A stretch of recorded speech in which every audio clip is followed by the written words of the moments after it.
keep this policy.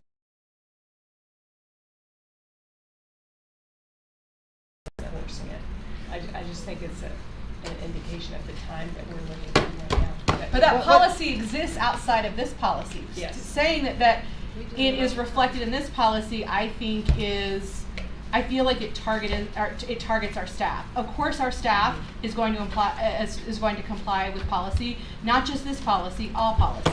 I think what Julie is saying is, if we put it here, should we put it on all policies? Should they all say that? So We have in a couple, like on harassment, when we talk about, so what happens if somebody does, how's that handled?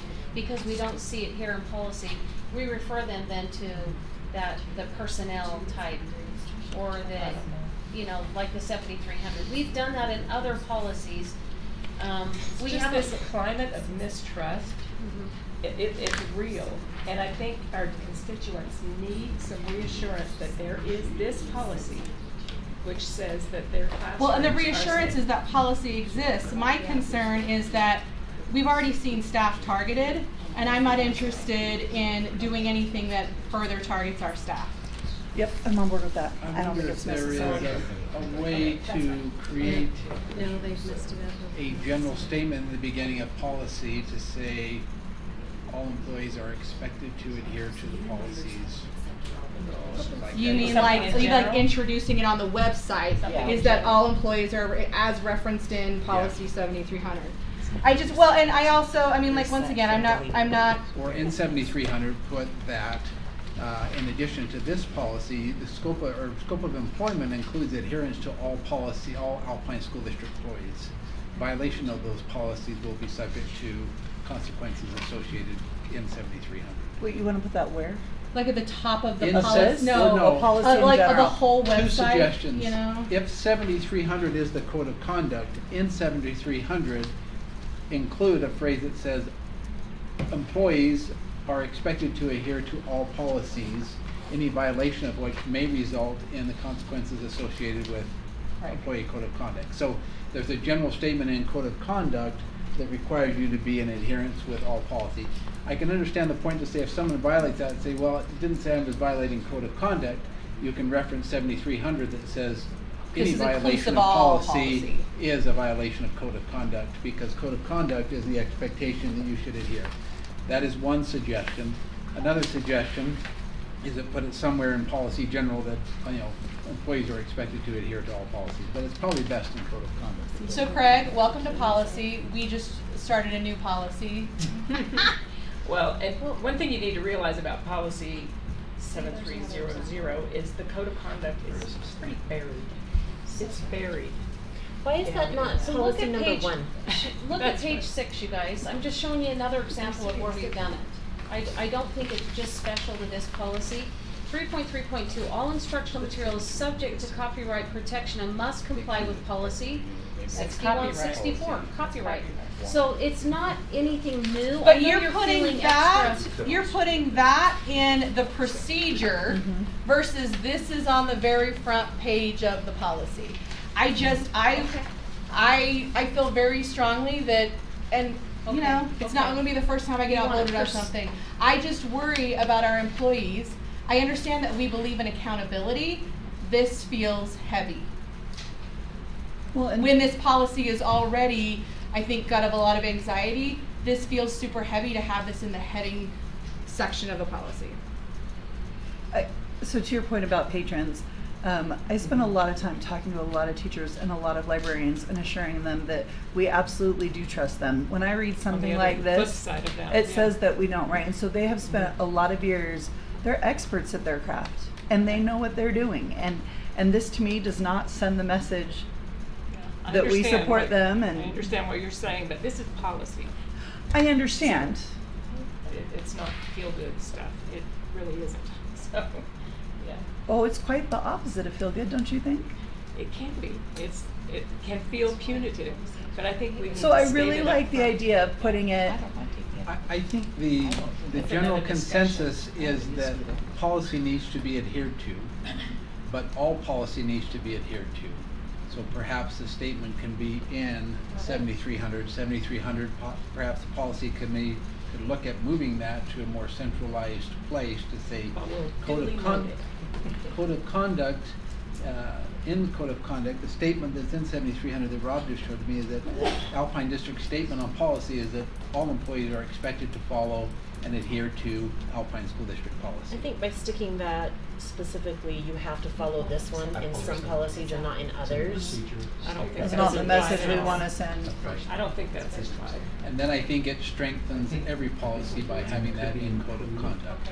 So then, so can we strike this here? Does that need an official motion? What do we need to do to remove it? Well, we're just discussing it now. I think we're discussing. No, but I'm it. asking for Oh, later, for the what, board meeting. what needs to You happen? would get, well, I think what happens if we're gonna adopt the policy, we'd say we're adopting the amended policy with the amendments based on what was submitted in public documentation, and then additional amendments would be on top of that, to say, and this amendment as well. I stand by what I said. I think it needs to be there because of the times in which we live, where teachers are really, there's objects of mistrust, and this is a reassurance to them and to us. It's just being transparent, so. However, I think the assumption is that employees will follow policy. I think it's fair to assume that. And I think it's fair to put it in 7300 more explicitly.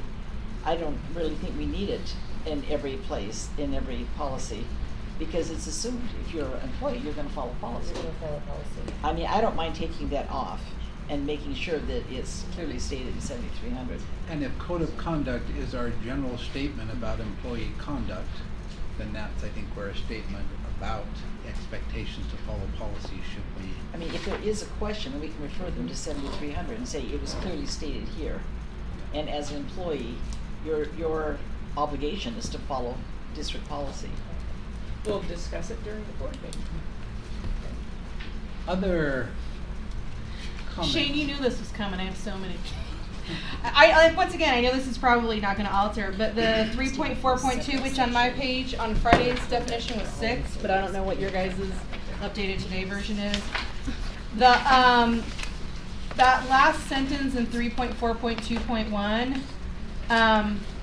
and then basically the whole 3.4.2 I don't like, but This is the part about being subject to removal by the principal. yes.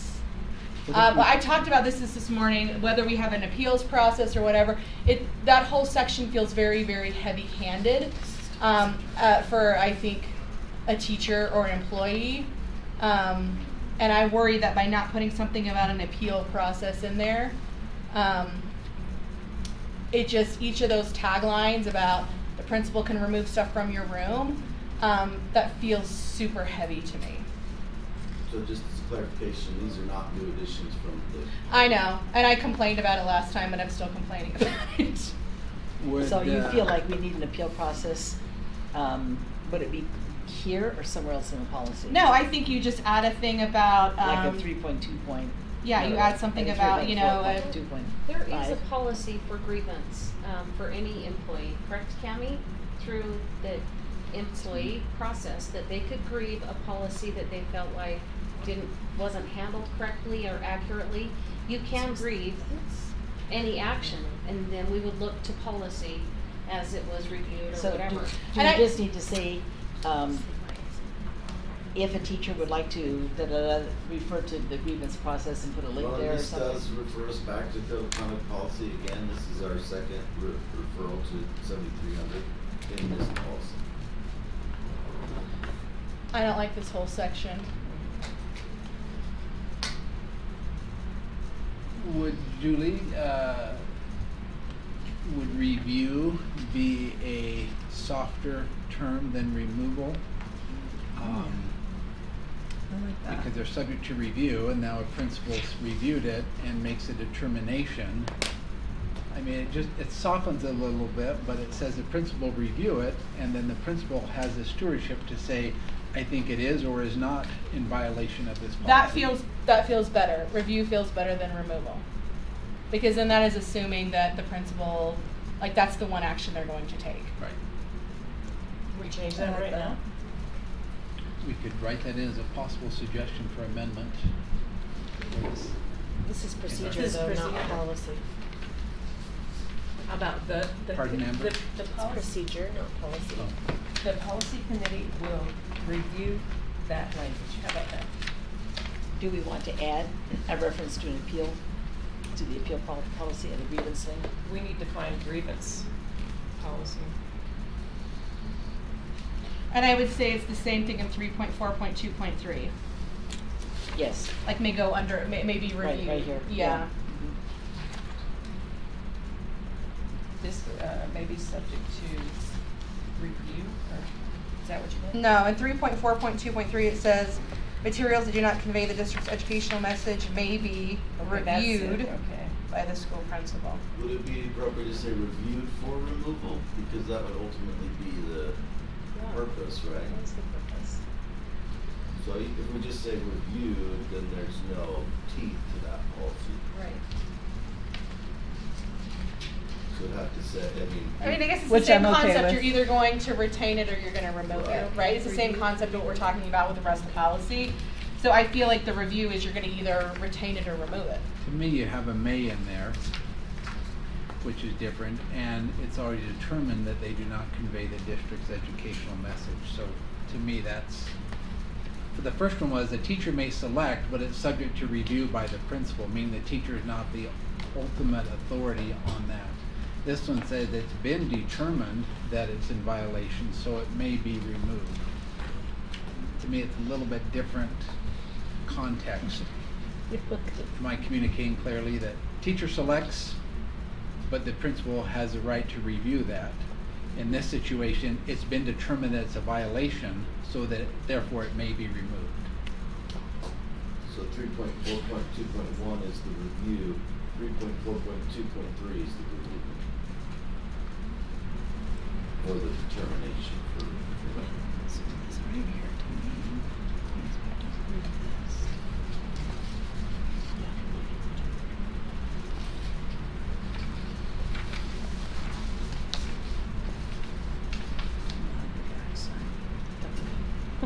And I think that's consistent with that second sentence, may be subject to.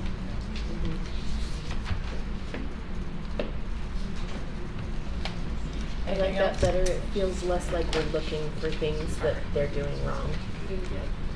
Well, that gives the tone of the conversation, right? Other feedback. Those two changes.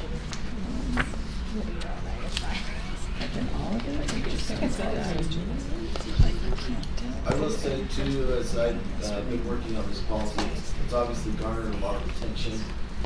Even in the last couple of weeks, I've had multiple calls from parents and from the Attorney General's office, and Utah State Board of Education and their representatives in the Attorney General's office. They have reviewed our most recent version of this policy. I guess you could say maybe they gave it a stamp of approval, they liked it, at least the more recent version. We felt like it hit the policy, that it hit the law. It didn't get into the weeds, it was kind of direct to what we need to deal with. It talked about the reviewing as a whole. It met the needs for parents to have more than a single review process at a time, which we're trying to deal with at the district level. And so we hope that by taking all these different things and implementing our district review, that this policy will not have to be used a ton once the district finishes its initial review. That this will be a case by case, a little bit here, a little bit there at schools as it comes up, but we're not gonna have to hit on this policy over and over and over again because of the actions that we've taken at the district level. So you're referring to the one we have right here, that has section 7 deleted and so on? I would also suggest that there is going to be a legislative interim committee. The fact that these policies are due by October 1st, there will probably be an audit statewide of policy. Legislators will probably look at that and say, where are we at with policy? How have the districts enacted HB 374? And what legislative adjustments need to be made based upon the district's interpretation, the 41 districts' interpretation of that policy. So So again, I think I appreciate Craig and his work with the USBE, with the Attorney Generals to say, are we hitting the mark of where this needs to be in alignment with state statute? But note also that state statute may change as they look at what districts have done and how they've operationalized that law. Any corrections that you would make to that? No, I think that's well stated. I did visit with Representative Ivory, who's the sponsor of the bill, and we have an appointment, just trying to confirm the date and time. So he is very interested in what you have done. Again, as Craig mentioned, some initial comments back from state board representatives with the AG's office have been fairly positive. So, And he asked for a copy of the policy He asked for a copy, which I provided to the state board. and to Representative. Haven't provided to representative. We're going to review it together. So I have a question. So if we send our procedure suggestions, changes we'd like to see to policy, what's a timeline that we can look for? Like, my concern is we pass this and then it goes to schools and I don't love everything in it. So can we expect that it will be taken care of in the next policy meeting, or what's the thought process there? I can't guarantee that. Well, that is our intent. Yeah. We are meeting next Tuesday and this will be discussed. I think that you can't, one board I member don't think makes we a can suggestion, promise everything. it won't but automatically we'll- be adopted. Yeah. I think you've gotten a. But you'd like some, feedback. some feedback. Yeah, we can give you I feedback. think that's a great suggestion, is No, at I least want to there is give a you feedback. feedback. I know, but feedback on your feedback. Return and report. All right. So the comments that have been made have been documented here on this particular copy, and that's what Craig can use in the dialogue on Tuesday. But I think what Stacy's saying is she would like some, Response. we approved this one, we didn't approve that one, and so forth. And we can make sure that's in the minutes with hyperlinks. And, oh geez, and maybe we could, thank you, I appreciate that. Maybe if we could even do a thing where, like Rhonda did with the board handbook, where we can all just kind of comment, that might be easier, because we can also then see each other's comments. I would love that. And then they can say they're resolved. This part was adopted. This part was rejected, and here's why. So maybe if we could do that, where we can all have commenting. We Like just between didn't now make and sure that that's Tuesday. not a violation of. Everybody getting on and making action. Open public I- hearing. I have some concern I have with that. concern. I do too. Okay. Yeah.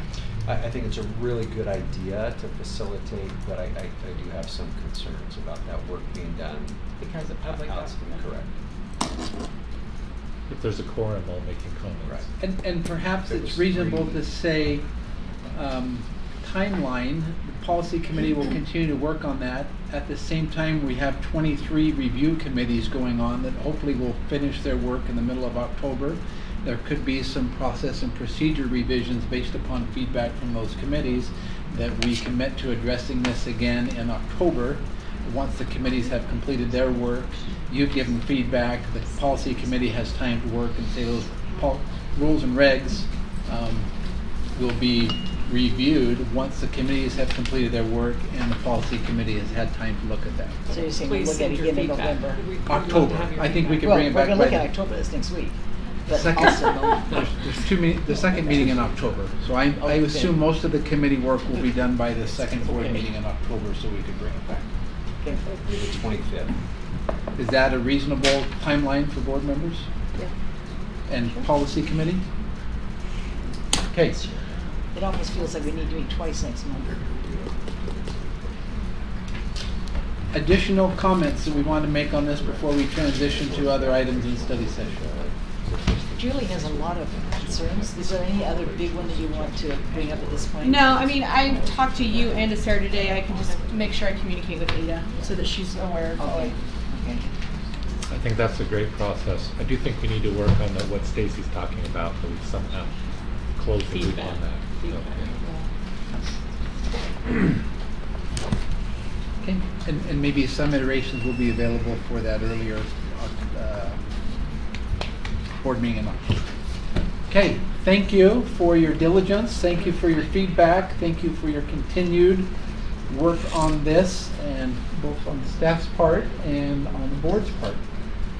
Okay, we wanted to give an update, have David and Kimberly update us on the status of bond presentations and kind of where we're at with that. Appreciate all the staff who have adjusted their schedules to put in about 110 meetings over a 3-week. There's the 93 schools, and then how many SEC 10? We've got 11. 11? So we completed 45 school faculty, so we're almost halfway there. That's good. But we've layered on that the new second layer this week that also adds now our PTA SEC type meetings. And we've done 2 of those so far, Skyridge and then Orem cluster today. So the 2 clusters. But what's been neat about them You want is David to comment on that, and then other staff members that have Yes. done those, facilitate those, can share as well. I was just going to recommend, I think it'd be good if everybody does share some of the feedback that's coming initially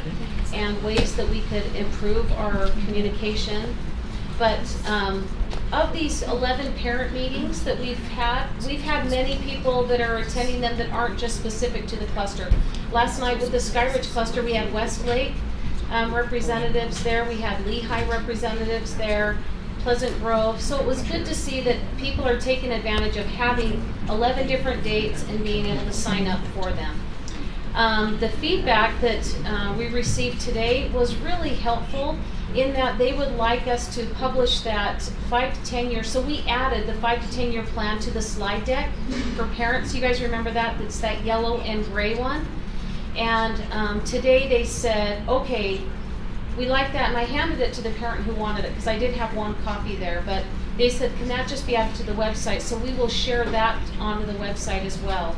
The other question that's come is, when we open the idea of different funding sources that we can use in order to address our 5 to 10 year capital plan, it was to create what is the big picture. These are the big picture greatest needs of Alpine. Doesn't mean it's every need, but it's our greatest needs. And in order to accomplish those things in a timely manner, we would have to put together, and Rob introduced a finance plan, which included a bond, or possibly 2. And that allows us to have that flexibility of capital dollars. So we're trying to explain and build understanding with the public of how to do that. So in those explanations we have heard, can we have a list of all of the capital projects? That has come up. So we'll work on adding additional information to that information page on the website so that people feel like they have information that they want to know more about. You're talking about past capital. Past plan. capital. Yeah. That came up today. And I tried to talk to that parent a little bit, because when you list things that have been done, people start comparing, and that can get dicey. But it is transparent, and I think people appreciate information. It's good because we have spent a significant amount on capital needs. We've just never ruled a spreadsheet that would share all of that information, which we can. But what other comments have you guys seen on our district leadership team? What comments have come through? And I think just a clarification, I think the list is helpful, but I think the general philosophy that we subscribe to that is providing for the education of our young people is a general obligation. It is not a specific, as outlined in state statute and the Utah Constitution, that we provide for the general education of children in our area. And it may not be a project that specifically benefits us, but the philosophy and the idea behind this is all of us contribute to the education of young people. And it may be building a school out in Eagle Mountain that's not in my neighborhood, or it may be reconstructing a school in Orem that is not in my neighborhood. But it's, as we're organized as a district, we have that general obligation to provide for the education of all children. And I think that, to me, is a guiding philosophy that we ought to articulate and promote, because sometimes when we see those lists, we'll say, well, what's in it for me? Yes. And I think that philosophy sometimes is contrary to this idea of the need for an educated populace that is dependent upon all citizens to provide for that, regardless of how it specifically benefits your child or your neighborhood. So that, rather than using a list to compare and show the balance, that general idea of providing for the common welfare or providing for the common education of all students through public education, to me is a guiding principle, and that's why we're going out for a bond.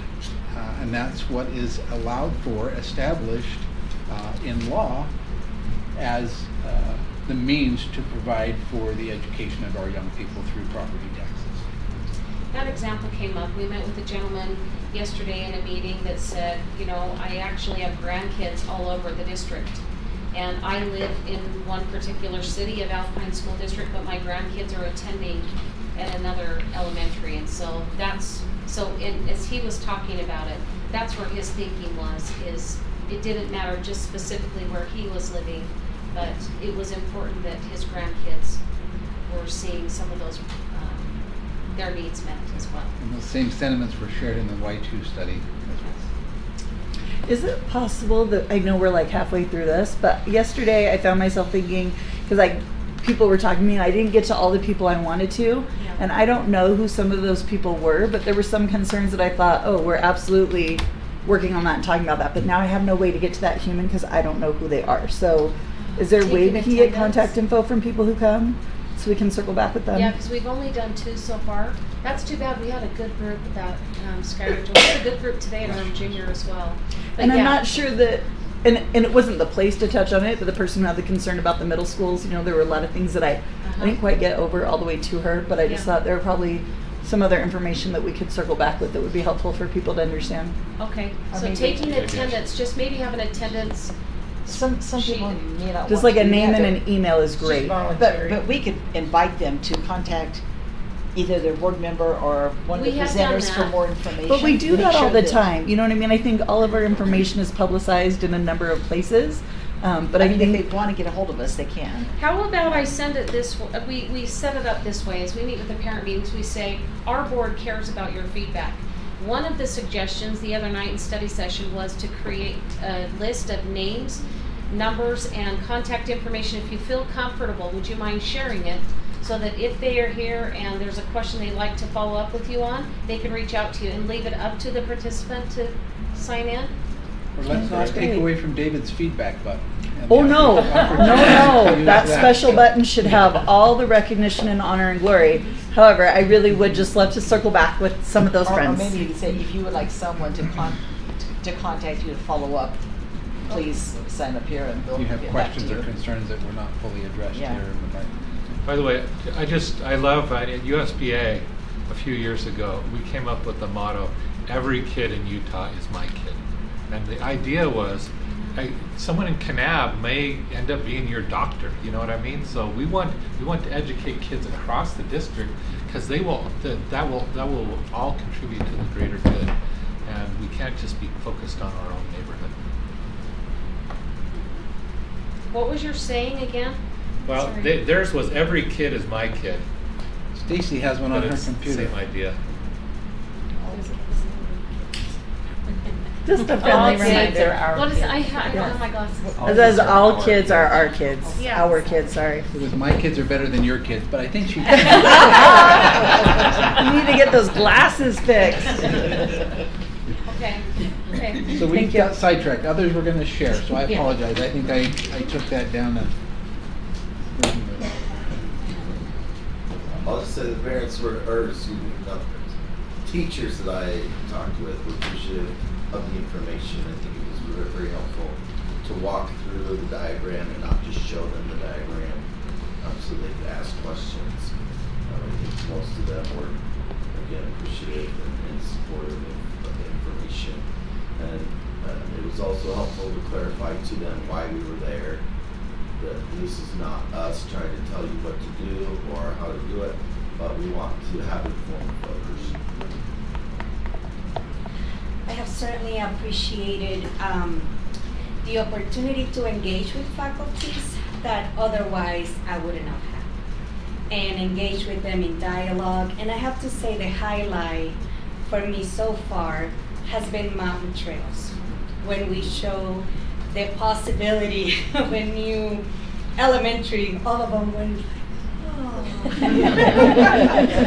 It was amazing. Even though we didn't disclose a lot of information, just looking ahead about the help we're going to be providing with our enrollment was huge.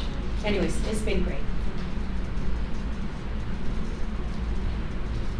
I just want to chime in. The presentations I went to, one was a long time going through every single project on the 2016 bond, and I think people were nodding off a little bit by the time they got done. The ones that went through it more quickly and just gave an idea that there's some stuff going on throughout the district, that was better, in my opinion. I appreciated taking the comments and questions as they came, because I think sometimes when we say hold your comments to the end, even if I try to write words down, I forget. So I was very appreciative that we were able to kind of stop and address those as we went. I thought that was really effective.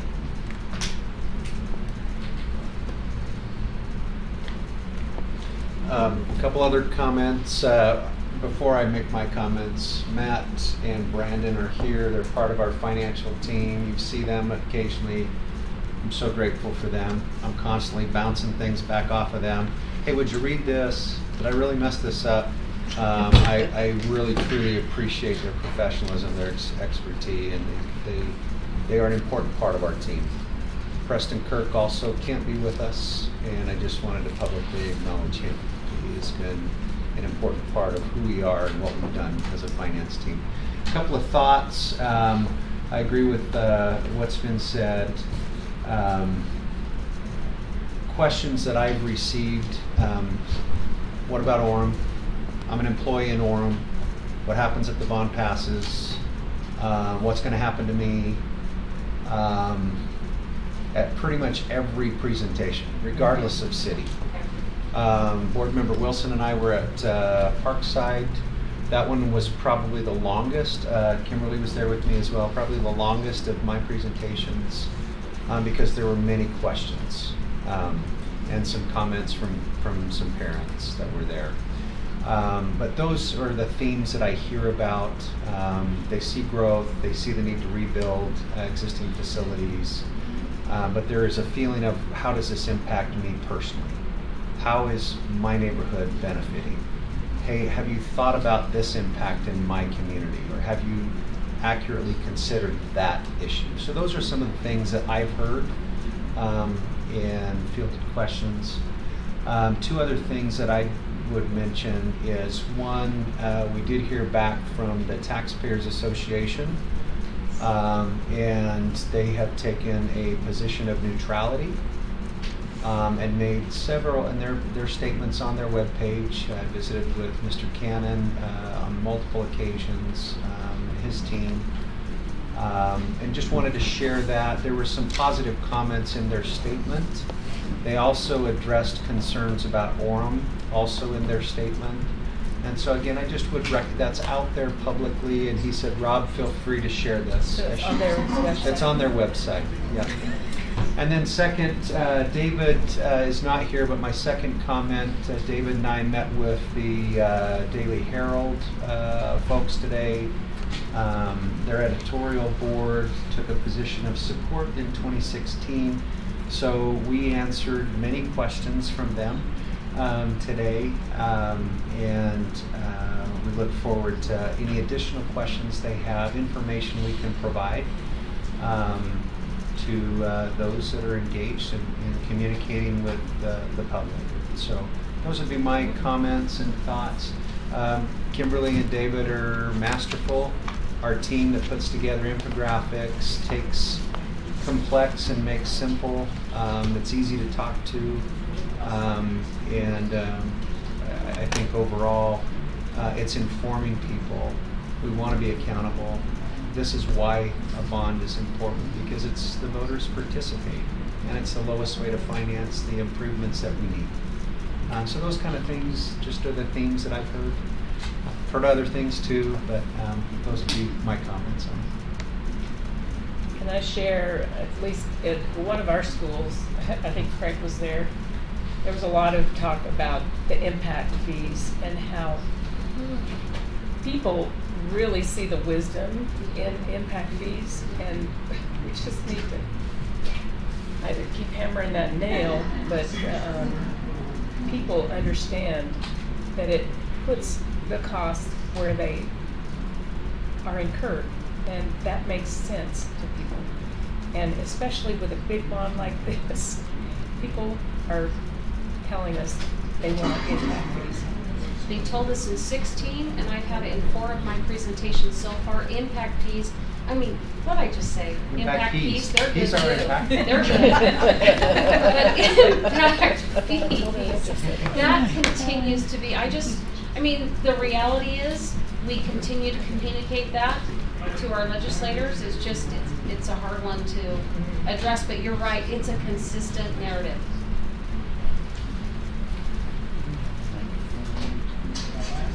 David, any other feedback that you have noticed in your presentations? I just walked back in. What's the topic? So we're giving feedback so far. Feedback on, just keep the board up to date on things that you're seeing as patterns in meetings, or any ahas or things that we're going to improve on from the presentations. Gosh, you know, it's been interesting to be at a couple of the SEC PTA meetings, and we opened that up for them to attend whichever meeting was most convenient for them. And it's just been interesting to see the dialogue between PTA and SEC members, because they come from different areas of the district, and they help each other, you know, understand the needs that they have in their area, rather than, you know, a concentration of just one area. So I think that's been impactful, and you know, you can look at things a little more globally. I think when you're dealing with people who have the same role as you, as an SEC member, just in a different part of the district. Just for your information, on the board, the agenda of the Orem City Council this evening during our board meeting, they will be discussing the bond. And I appreciate Jeff Lampson for reaching out to me and asking for information, but I've emailed all of them some basic information about the bond and why I support it. I have a question. Go ahead. Well, just unfortunately, the item on their agenda is opposition to the bond.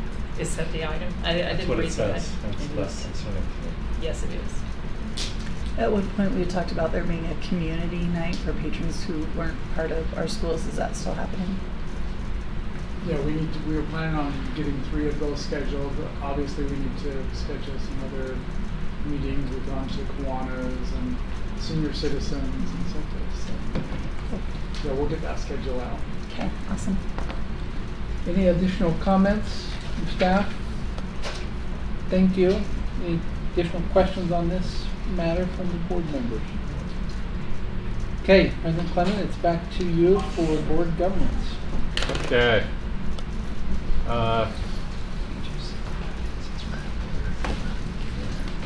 may have to get someone to help me. 210 looks like it. Oh, that's 220 better, probably.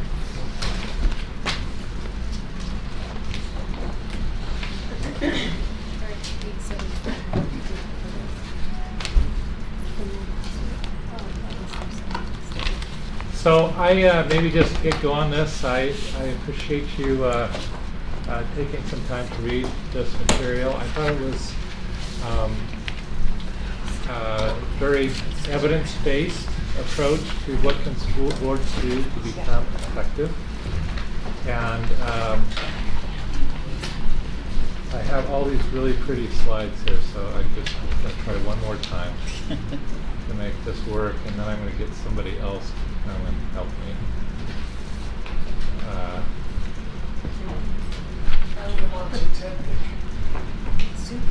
See? You know how to do this? Do you see anything I should type in there? Oh, do I have to be on the other Wi-Fi instead of yes?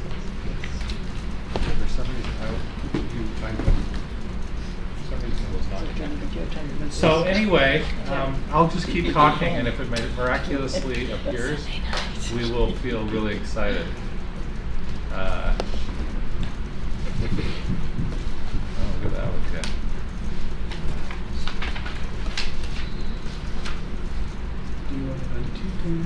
I don't care. Beautiful.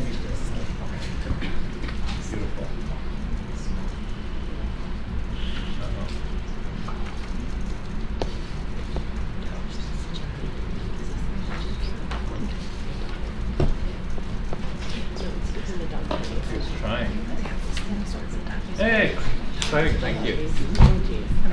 Okay, so I decided I'd whip through some of these, and then we can talk about these are kind of my insights that I spotted as I was looking through them.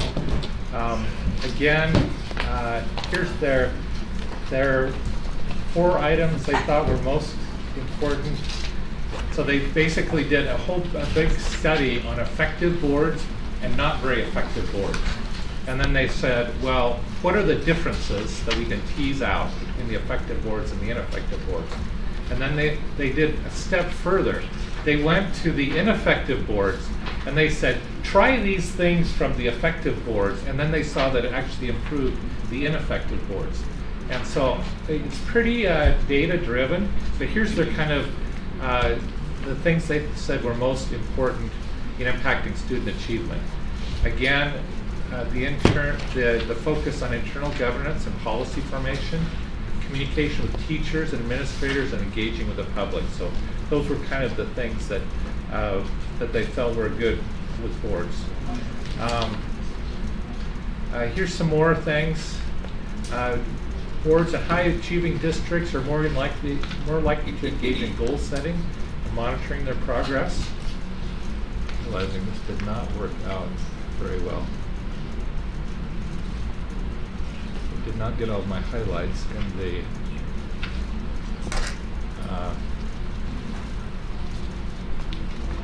version I downloaded. And they're more data savvy. I look at us, I mean, I think we've got more data coming this month about, how things are going. As I look at myself, I wonder, I think I could be a little more data savvy on figuring out, what would actually improve student outcomes. Having detailed knowledge of the district, I think that's important. I think we kind of have our own areas of expertise, but having some detailed knowledge across the district is good.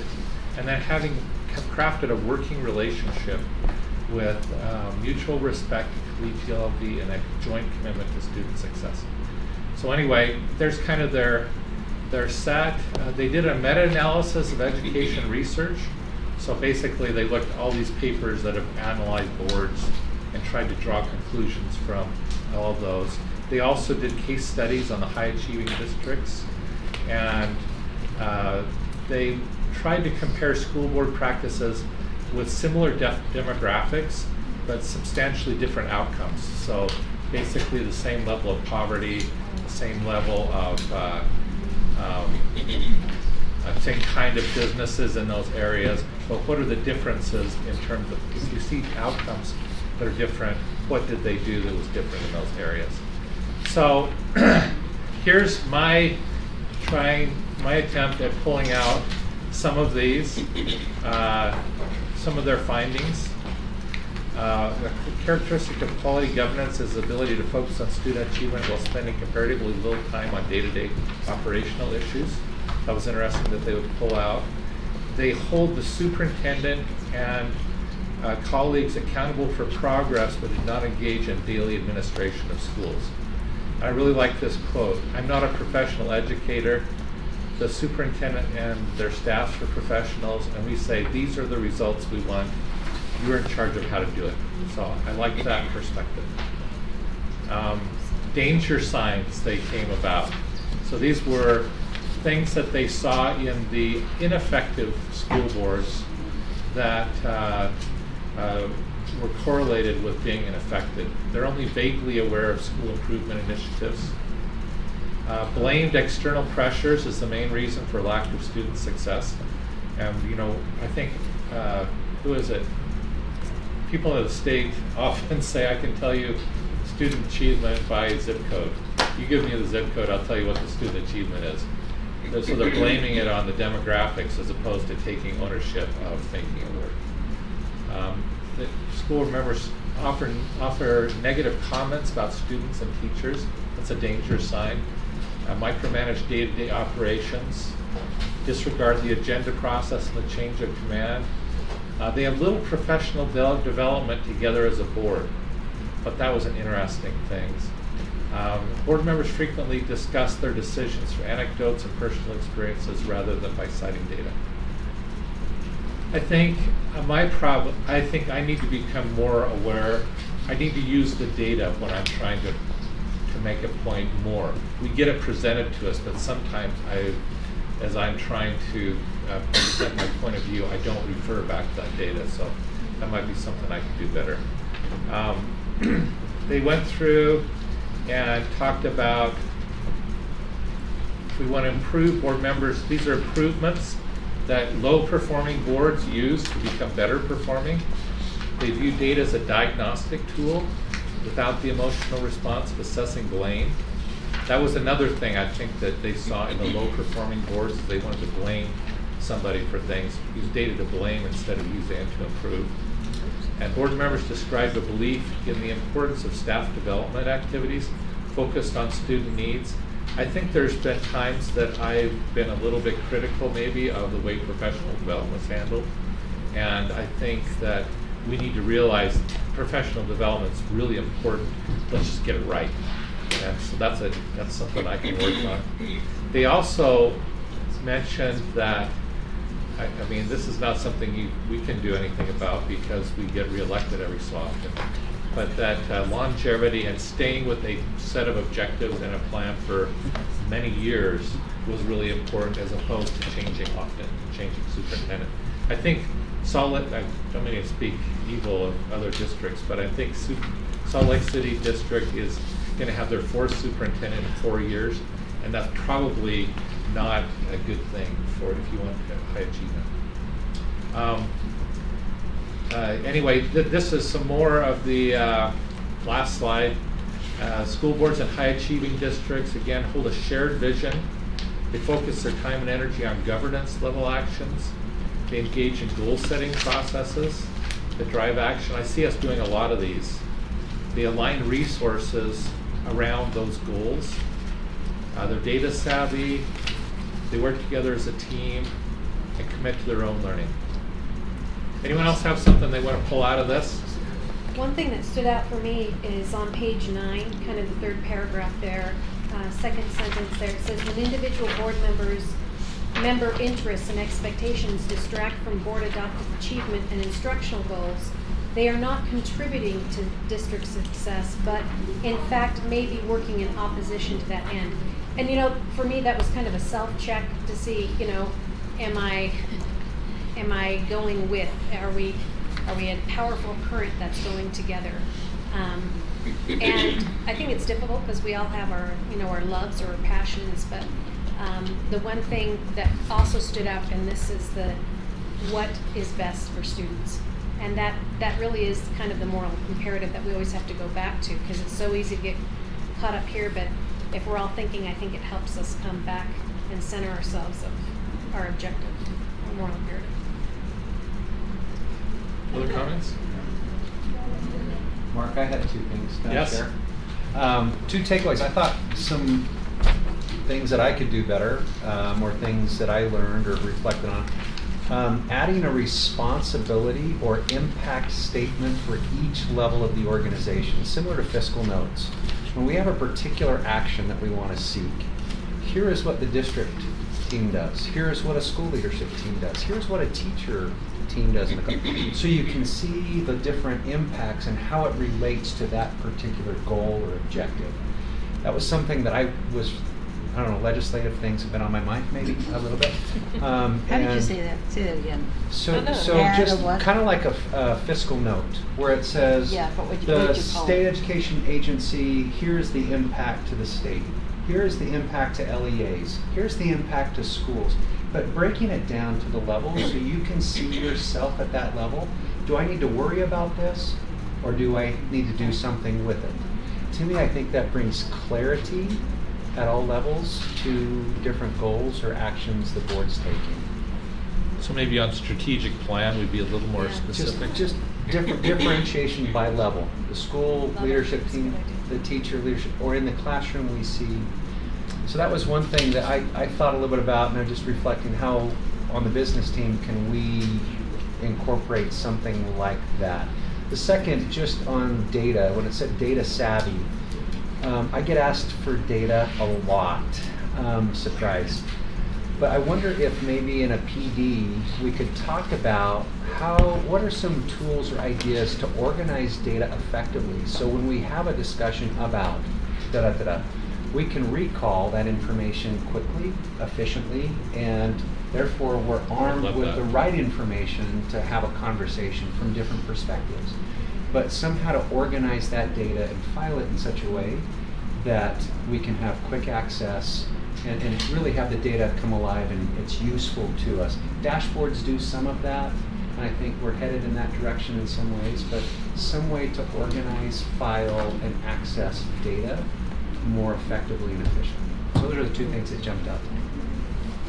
So I like the part that talked about board members taking part in professional development and training with the superintendent, and to build kind of a shared knowledge. And I think some of the best things for me, like at the literacy conference, is we kind of learn more about these things, and then it makes us better informed when we're setting policy or setting a schedule. And I just like the idea of a shared knowledge, because I think we all have kind of different talents and skill sets, and the way we engage in our communities or our schools is different. So I just really liked, in my head, this image of everybody kind of working together to share that information. Even stronger than a shared knowledge is a shared belief, that we believe certain things together brings power. I think when we decide on those 2 or 3 things we believe together. I thought it was a great article, Mark, and well organized, and I like the balance back and forth between ineffective and effective, and how these can learn. So thank you. Yeah. Well, thank you, everybody. We'll now adjourn and meet back at 6 o'clock for the public hearing, and then 6:30 for the board meeting.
You've all signed up on the sign-up sheet.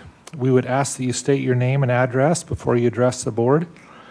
And we would ask that each person take 3 minutes or less. And if you sense that your viewpoint has been expressed previously, we actually, if 5 people say the same thing, it really doesn't give us any new information, just so you know. I know some people think, well, if I have the majority of people speaking at a hearing, then I win, but it really doesn't work that way. We're really looking for new ideas. So you're welcome to spend less time if you think your point has already been covered. So let's go ahead and get started. We'll declare the public hearing open, and we're going to start with John Barrick, Karen Turner, and Dan Shalati. Go ahead, John. My name's John Barrick. My address is 365 West, 1750 North in Orem. I'd like to speak for a moment about the bond. I think that you picked the wrong time to do a bond. If you look at housing prices, they are in decline. Interest rates are up. The Fed raised the interest rates 3/4 of a point last week. And they are looking at 2 more interest rate hikes between now and the end of the year. And what I would agree with Mr. Rob Smith, that it once was a conservative interest rate, is no longer a conservative interest rate, and you need to up that. In addition, I don't agree with the 8% increase in the estimated property values for the school district next year, even though this year was 38%. I don't see that happening, and I'm happy to provide data related to that. I'd also like to talk about other financial issues related to the bond and to the Orem district. There's a lot of misinformation being provided. There's an estimate that was provided by Alpine School District that the Orem schools would lose $29 million. That was determined to be false because they used 2017 WPU numbers, and you reduced that loss to $21 million. That number is also false.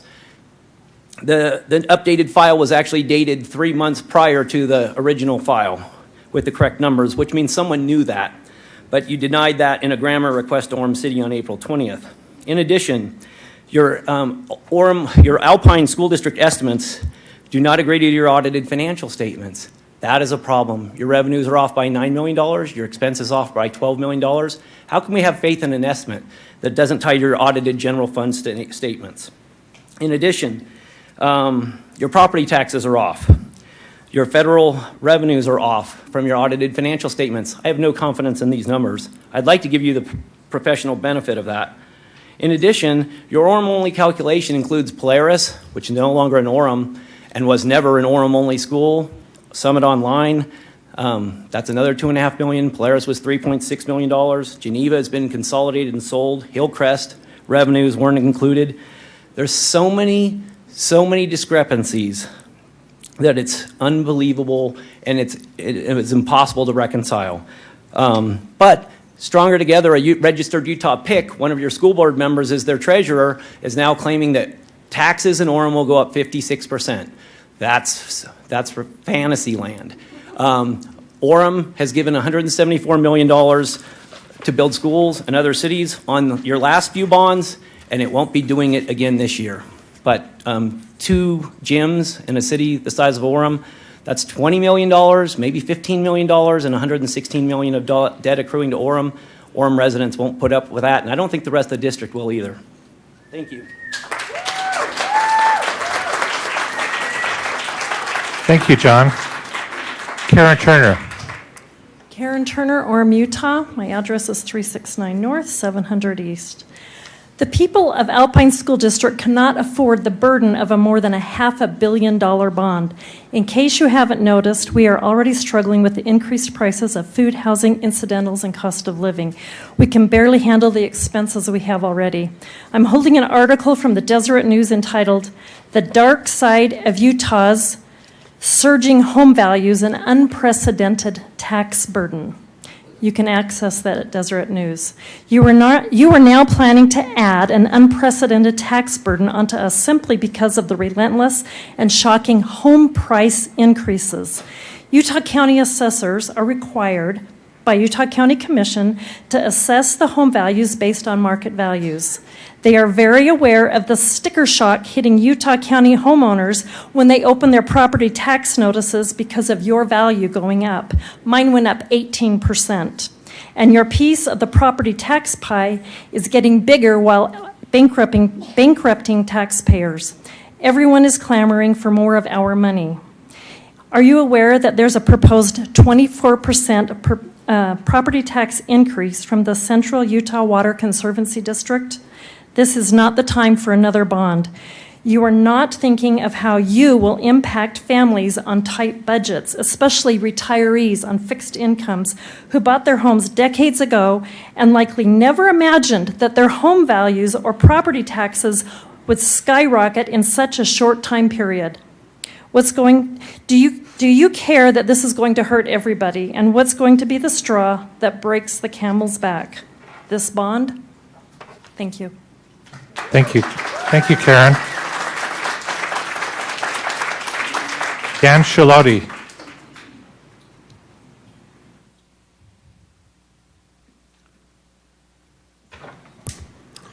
Yeah, I appreciate the opportunity to talk with you this evening. My name is Dan Shilotti. I live at 441 East 90 North in Orem.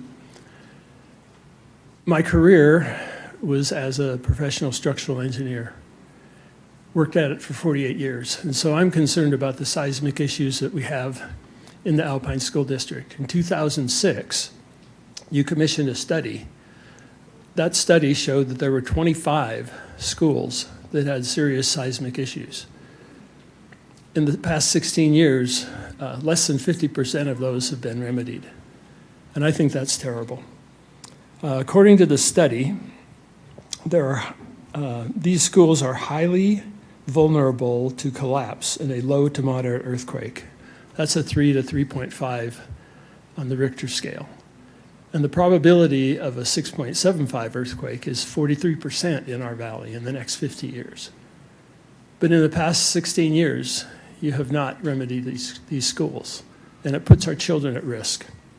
The study says the following: school buildings are one of the most utilized spaces in our cities. They are occupied by our children and should be a priority for protection. And further on it says the next step is action, so that those with the ability to cause change can say to future generations that they did all they could as quickly as they could to protect Utah's children.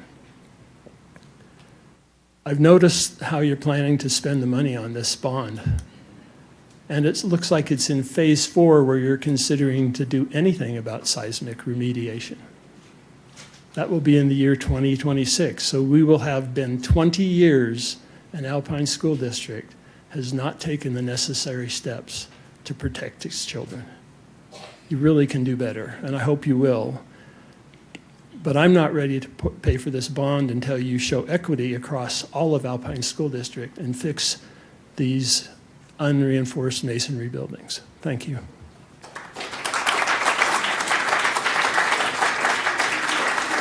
Thank you, Dan. Next, we'll have Helena Kleinlin, Karen Adamson, and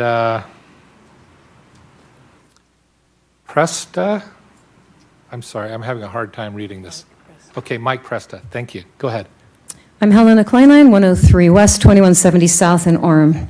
In the bond viability study that you did this year, 54% of the respondents said that you are not fiscally responsible with your taxpayer dollars. Let's give a little teeth to that. Under UCA 53G-4-603, the Alpine School District bond reports should reconcile with the school plant reports that are filed with the state auditor. Yours do not reconcile. Let's compare the 2016 bond report, which you report to us, and the 21 school plant capital outlay report, which was sent to the state auditor. These numbers don't come anywhere close to corresponding. Let me give you an example. Viewpoint Middle had a bond allocation of $44 million and a bond cost of $41. To the taxpayer, it looked like you came in $3 million under budget. But in the school plant report, you report a cost of $58.5 million. That is a discrepancy of $17.5 million, a material amount. Trailside Elementary, Phase 4 had a bond budget of $19 million. The bond reported a cost of $21.5, but on the state auditor school plan capital outlay report, you reported a cost of $25.5 million. There's another discrepancy of $4 million here. Let's take the Lehigh High School final phase. The bond budget was $50 million. The bond cost was $68 million, but you reported to the state auditor a cost of $61.9 million, another discrepancy of $6 million. I would also like to know why on your fixed asset report provided to Orem City 521, why your financials are so inaccurate. You tell the taxpayers one thing and the state auditor another. Who is getting the truth? How can we trust you with a massive bond? I have to vote no.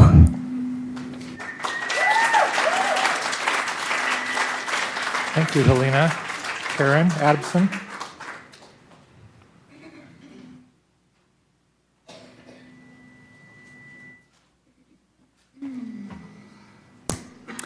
Hello, my name is Karen Adamson. I'm in Orem, 356 North, 700 East.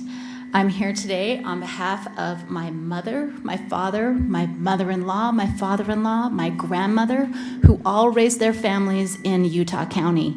And right now, they are panicked over their taxes because they can't afford what's happening with their taxes on their homes. And now you guys are saying, let's put a nearly $600 million bond on the ballot. That doesn't make any sense. What are we supposed to do? We can't even vote against the bond when numerous homes in Lehigh and Saratoga Springs and Eagle Mountain will all be voting to burden other cities so they get their state-of-the-art schools, and our cities will pay the tax burden. Also, are you aware that the shift in the tax burden has gone from the commercial and other property owners to residential owners because residential values are increasing exponentially more than commercial? This is all due to COVID. Commercial properties still increased in value, but significantly less than half of the rate of residential properties. That has led to what's called a natural shift in tax burden to homeowners. The county assessors are suggesting that the citizens need to appeal to everyone to assist with this drastic situation. They've suggested an appeal and are encouraging taxpayers to participate in truth in taxation hearings and tell county leaders the struggle.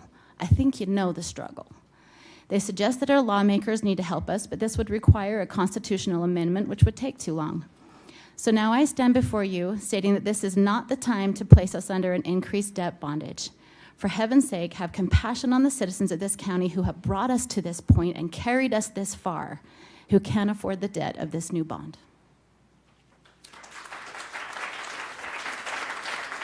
Thank you, Karen. So we'll have Michael Preston, Jen Young, and Mike Carpenter.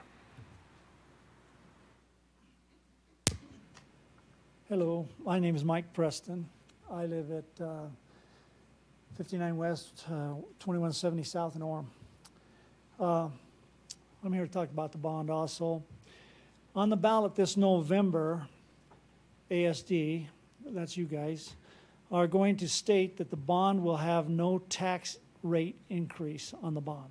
There will be no tax rate increase on the bond. That's a blatant lie. They have stated that the average home will see $250 in added property taxes. I have here a article from Forbes, a report that says this, quote, yes, bonds affect your taxes. Property taxes are increased to pay the bond principal and interest over the life of the bond, typically 20 years. Generally, obligation bonds raise property taxes through the debt levy. When the bonds are paid off, property tax owners receive a tax decrease. Problem is they never get paid off. School districts like to sell bonds to property owners as no tax increase bonds. But Forbes magazine will tell you, like many terms in politics, putting no tax increase in front of bonds is supposed to blunt the opposition to new taxes. But let's be clear, there is no special category of bonds that school districts issue that doesn't increase your taxes. No tax increase bonds increase your taxes. How can you justify intentionally deceiving citizens? Most people assume that the ballot language is the truth, and you're putting on there something that isn't true. Thank you. Thank you, Michael. Jen Young, then Mike Carpenter, and Alini Wilding. Hi, I'm Jen Young, and I live at 488 North, 600 East in Orem, Utah. I am a professional educator. I work for a charter school. I teach second grade, and I also tutor Alpine School District students in my own home after school and during the summer times. So these kids are near and dear to me. My biggest concern is two things. As an Orem resident, my taxes are going up, and most of my taxes are going to Alpine School District, which is fine because I like to educate the children around me as well. But when the scores are so low, and you keep asking for more and more money about every 4 years, we already are owing about $500 million in the past two debts that you've consolidated. And now you're asking for almost $600 million on top of that. My question would be, why is it not at least fixing the seismic problems in the schools that we have in Orem City? Why are you focusing on getting us 2 new big community rooms in the 2 high schools instead of seismic problems? Why are we not focusing on getting those scores up and fixing the problems that Orem is having?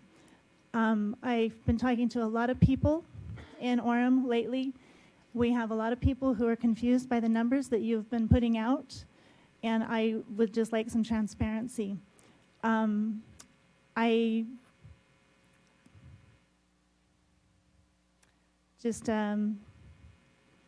just want you to really think about, is Alpine School District, is it a business? Is it a bank? Is it a mortgage company? Or are you in the business of really taking care of children? That's one thing that I tell my children every year, and I remind them all throughout the year. My number 1 job as their teacher is to keep them safe. My number 2 job is to teach them. I would expect the same from Alpine School District teachers and their district. So if you guys want to be transparent, please put the children first.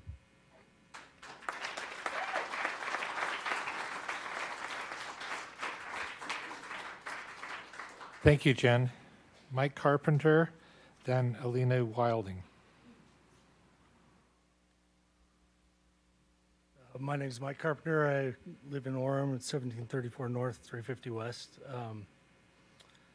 So what I come to ask is, I'd like to know how much do schools cost? We'd like to know, but unfortunately Alpine School District doesn't seem to know either. The following schools had discrepancies between cost and budget from 2016 bond. Cedar Valley, $6 million, Brookhaven Elementary, $3 million, Lake Mountain Middle, $4 million, Lehigh High School, $18 million, Cascade Elementary, $5 million, Central Elementary, $14 million, Greenwood Elementary, $11 million, Harbor Point Elementary, $8 million. So Alpine School District has had a $100 million cost overrun on the 2016 budget. So how can we have any guarantee that you would be able to gauge the next bond more accurately?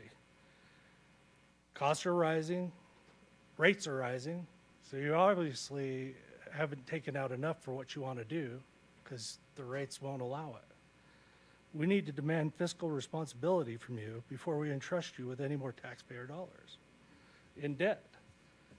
You're looking at an 8% growth while the market is showing a drastic plunge in property values in the upcoming year. We're sitting at a recession despite what Washington might try to lie to you about, and we're approaching a depression quickly. And yet you want $600 million in debt when people can barely eat. It's ridiculous. We need some accountability. We need some compassion from government. You guys just can't spend willy-nilly and recklessly as you've done for the past 20 years. We don't need to continue to grow out cities that don't exist on our taxpayer dime. That's what developers are for, not school districts.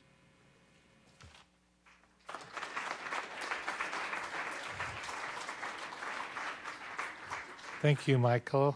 Eleni Wilding, and then Karen Sherman. My name is Eleni Wilding, and I live at 1234 North Gilman Circle in Orem. I would like to talk about the fact that Alpine School District has $443,770,000 of outstanding debt and $538,847,876 of outstanding debt service, including interest. These are your numbers. These are the last two bonds that have not yet been paid off. The 2011 and 2016 bond are still outstanding. And now, Alpine School District wants to add another $600 million.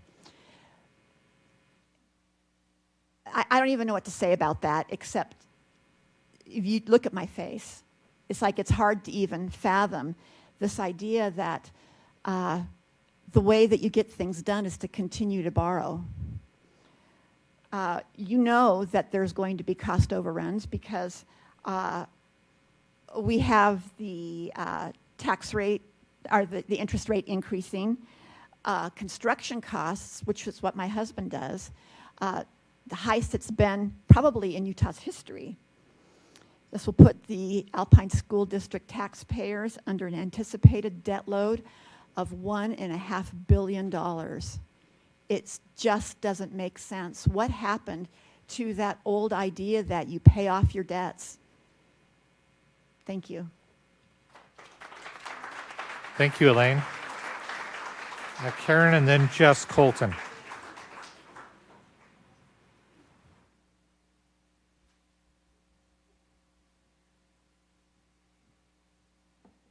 I'm Kara Sherman. For once, I'm going to read. The numbers that Rob Smith puts out, and his team have always been pretty much on the dot, and I have all the confidence in their accounting. The Alpine School District has always paid off their past bonds early and at lower interest rates because of their AAA ratings. Taxes are going up because housing values have gone up. $18 a month for a $350,000 to a $450,000 house is not a lot of money. People who are on fixed incomes can apply for a discount per state legislation, and most are approved for lower tax rates. In previous years, when interest rates were higher, and the one thing I appreciate is that our district is looking towards the future of all these people who are moving to Utah and moving to the Alpine School District area, and we're going to have to find a way to educate all these kids. Hold on, I have to open my phone again. I went off script. I'm continuously amazed by how much the district is able to do in confines of the low taxes that we pay as citizens. Not to mention the WPU and state ledge money, but that's a different story for a different day. For the past 23 years, I have been personally involved in schools, in the district, in state legislation for education. It's not just a one-off thing that I do because I got a bug in my ear. I'm actually doing the work right along with our district. I'm an ordinary person. I have no children left in the school districts. I have no grandchildren presently in any school districts, and I am for the bond.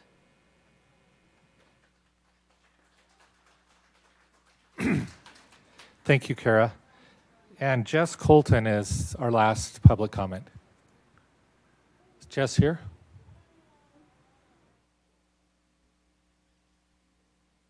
Okay. I don't see, is there anybody else who wanted to make a public comment during our public hearing? I want to give everyone a chance to be heard. Go ahead. Would you mind stating your name?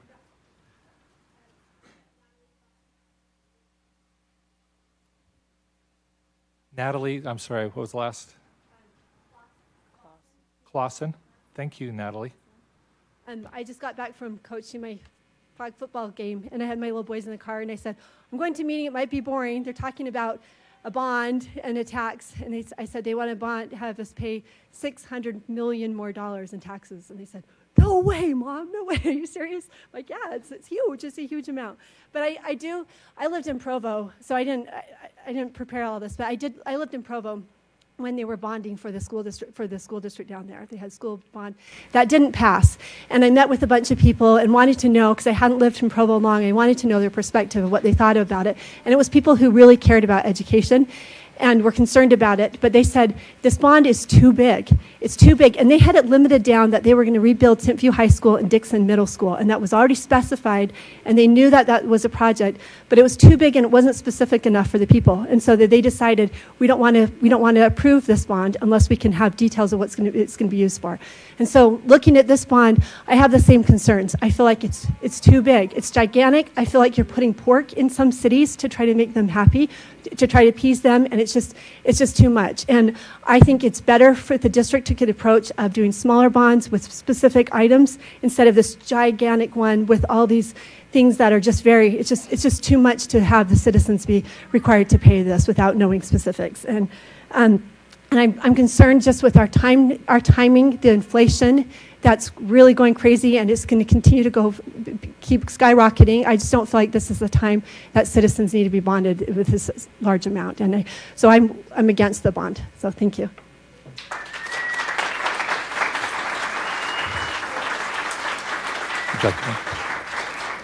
Thank you, Natalie. Go ahead. Hi, my name is Molly Barrington, and I live at 545 West Main Street in Lehigh. And right now, I looked at this bond, and I've been attending board meetings for the past year since the last Truth in Taxation meeting. And I am with everybody, including the board, who saw the amount of this bond and went, oh, holy cow.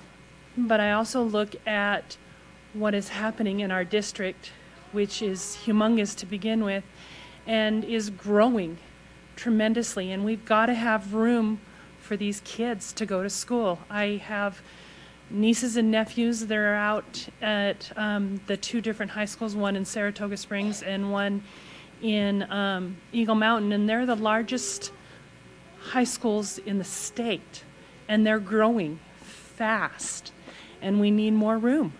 And that's one of the things that this bond will help with is building schools out there.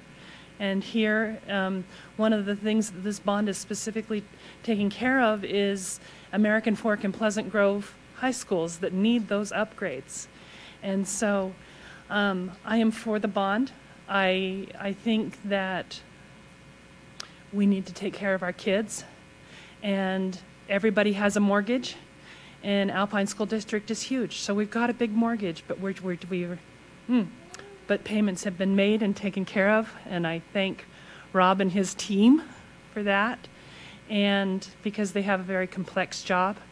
But I appreciate that this has been thought about, and while everything isn't spelled out specifically, they've given themselves the mobility and the room to grow our district in the fact that I think is a very responsible way. And we have a huge budget. You know, $1 billion budget is a big thing, but we also have a lot of kids to take care of, and I'm very pleased with that.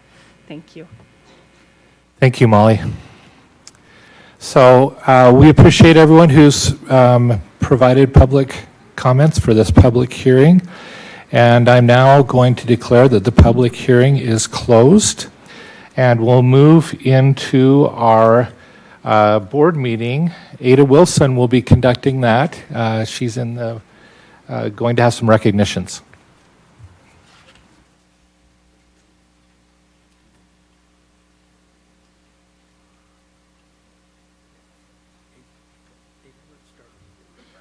Yeah, she's going to start right here. Officially open our regular board meeting, and we'll begin with the Pledge of Allegiance by Rob Smith.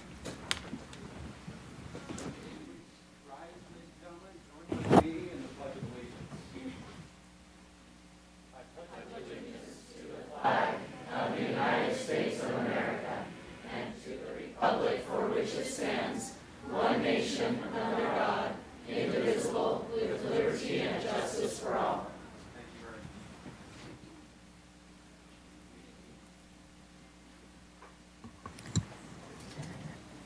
And now we'll have an inspirational thought by Cammie Larson. I just wanted to share one of my favorite quotes about education.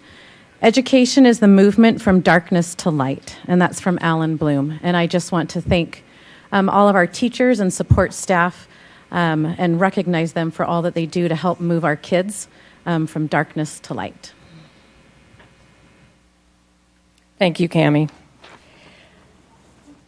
As the Board of Education, it is important to us to recognize various accomplishments made by students, employees, and patrons from throughout Alpine School District. As we honor the individuals and groups this evening, we acknowledge the families and others that have helped them achieve their goals. Thank you for the support you have offered to those that we recognize at this time. We appreciate your attendance here tonight, and it would not be inappropriate. Let's get to that when we come there. First, we're going to have the Parkside You Make a Difference recognitions. Now, is that going to be by foundation? Yes. The You Make a Difference Foundation award is sponsored by the Alpine School District Foundation, and we have a new sponsor this year, which is Mountain Point Medical Center, and we appreciate their contribution and welcome them into our ASD family. We have some wonderful, wonderful teachers, volunteers, and support staff from Parkside Elementary that we're going to, as well as some students that are here, that we're going to honor today. So first, teachers, and when I call your name, we'd like you to come up, and I will read the tribute to you. And when we get both teachers up here, then we'd like you to, we'll take some pictures, and we'd like you to shake hands, and then we'll go to the next category. And also, as we get to the end of each category, we'd like those who have come in support of these individuals to also stand up, because we know that it's hard to be successful on your own. It takes a team, it takes a family, it takes a neighborhood, it takes a city to help succeed. So first of all, Stacy Hawks, come on up. There she is.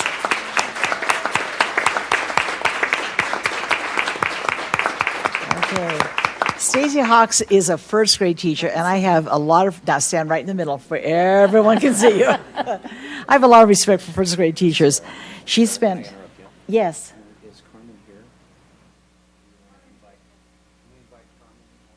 Oh, Carmen. There's Carmen. Okay. Carmen, thank you for coming up. Right here. This is Carmen from the Mountain Point Medical Center group, and she is sponsoring these awards. Stacy has spent her entire 25-year career serving at Parkside, which used to be Geneva Community, and the Geneva Community. Her leadership and example not only help other teachers, but provide a safe and vibrant learning community in her classroom each day. If you knew Stacy, you know she just knocks it out of the ballpark. She's amazing. Thank you, Stacy.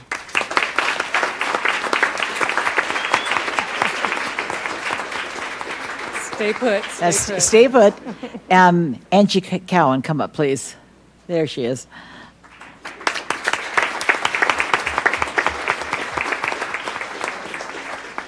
Angie Cowan is a wonderful third grade teacher who has served the Parkside Suncrest community for the last 22 years. We've got two real veterans here. Her dedication, flexibility, and infectious laugh allow her to make a difference every day in the lives of students and fellow teachers alike. Thank you, Angie.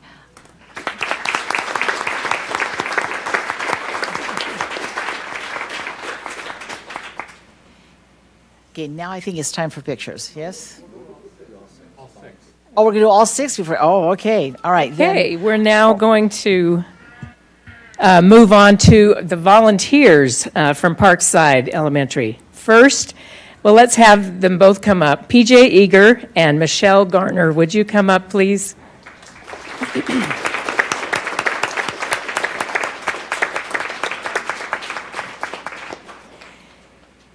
PJ Eager has served as a school community council chair for several years and also serves on the district community council.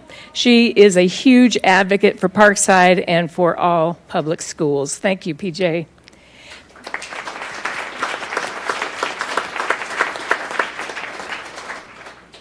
Mrs. Michelle Garner is our current PTA president, who has also served as PTA president for several years previously, as well as doing pretty much every other job in PTA. She willingly gives her time and efforts to help both students and teachers and makes Parkside a better place every day. Thank you, Michelle.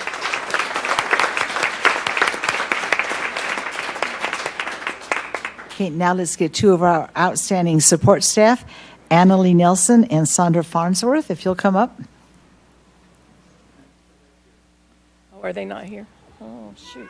Let me tell you about them anyway. Annalie Nelson is a first grade aide who has worked at the school for 30 years. Her love and patience with students is evident as she works each day with individuals or small groups and helps them to be successful.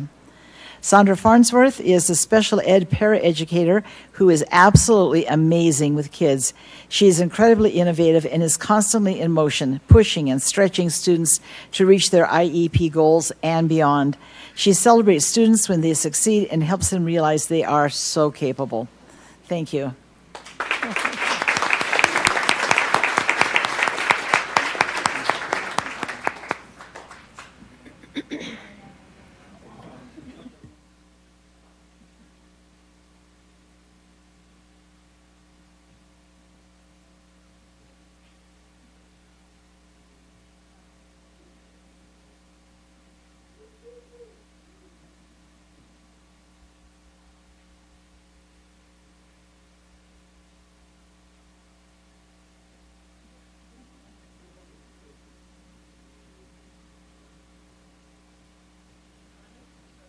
If we have family members here who are supporting them, would you please stand as well? We can support you. Oh, first grade, how do you do it? You guys are amazing. You're doing so well. Congratulations. Hey, PJ. Hey, PJ. Long time no see.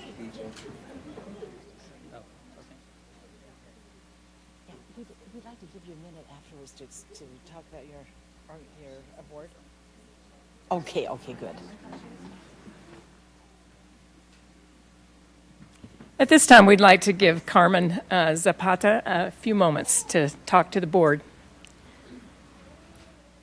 So my name is Carmen Zapata, and I've actually been in the Alpine School District, since I was 10 years old when my parents came to Utah.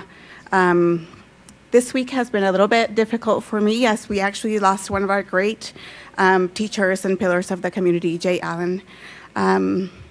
So among other things, he taught that self-fulfillment begins when self-pity ends. And I know that many of our teachers and volunteers, they actually overcome many things and they find fulfillment in making a difference in everybody that they touch each and every single day. So Mountain Point Medical Center as a community hospital appreciates all of your efforts and your families and the sacrifices that you make each and every day. Thank you so much.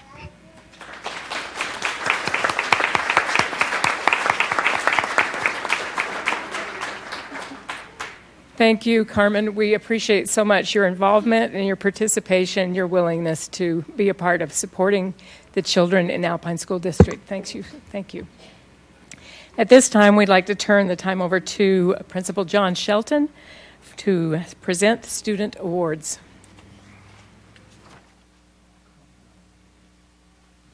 All right, it is an honor for me to be here tonight representing Parkside and the wonderful community and students and staff that we have at Parkside.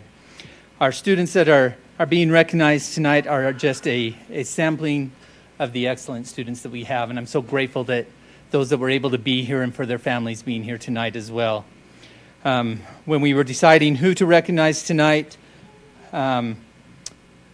these are those that stood out from the teachers and from others as being just great examples of the excellence that we have at Parkside. So we have some from pretty much every grade level. We have Amelia Sarver. I'm not sure if I saw Amelia. Oh, Amelia's here. There's Amelia.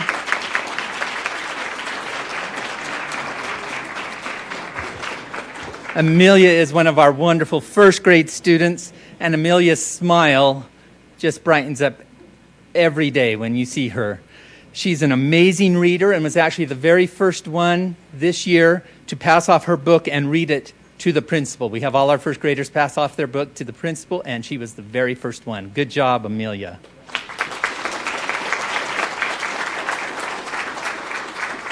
Brian. There's Brian. Come on up, Brian. This is Brian Tabango. Brian is a second grade student. And Brian has been struggling with leukemia the last couple of years and hasn't been able to come to school very often. And we are so excited that he's able to be with us now. He comes to school every day now with a huge desire to learn and do his best, and he's just a great example to others of persevering and overcoming any obstacle that comes in his way. Thank you, Brian.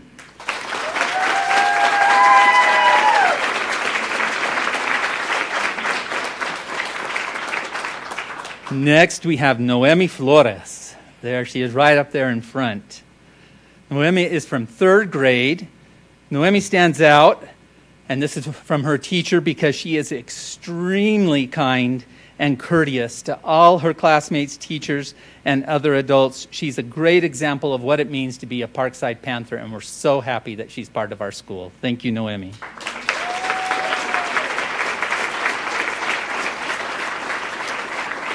Jacob Howard. I saw Jacob. There's Jacob. Jacob is one of our amazing fourth grade students.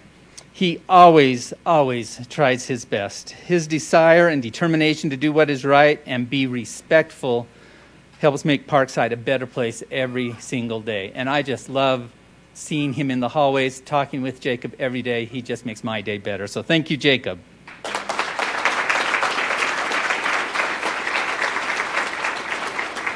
We have Jose Perez. There's Jose right on the front row again. Jose, again, is another one of our English language learners at Parkside, and he makes a difference every single day. Just look at his smile. You can't be in a bad mood looking at Jose. He works hard, makes a difference every day by working hard, sharing his infectious personality. That's how his teacher described him, infectious personality with the class. He is the embodiment of all the district's 6 C's and Parkside's house values as well. Thank you, Jose.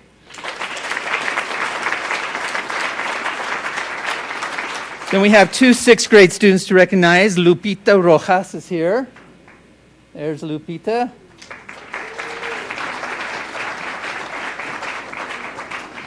Lupita's teacher writes that she is a phenomenal student. She comes prepared to work hard in school every day, and it shows. She scored a 4 in both her RISE language arts and math tests last year in 5th grade, and is an example to her peers with her awesome behavior and her amazing academic achievement. Great job, Lupita. Thank you.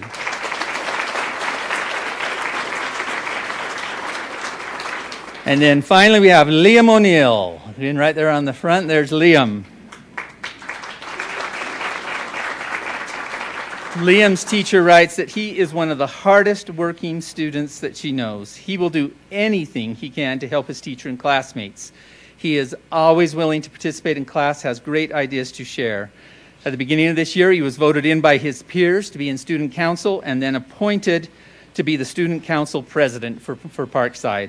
And he is doing an amazing job already, taking on that role and representing Parkside Elementary as one of our excellent students. Thank you, Liam, for all you do.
Principal Shelton, could I ask you to take just a moment in a minute?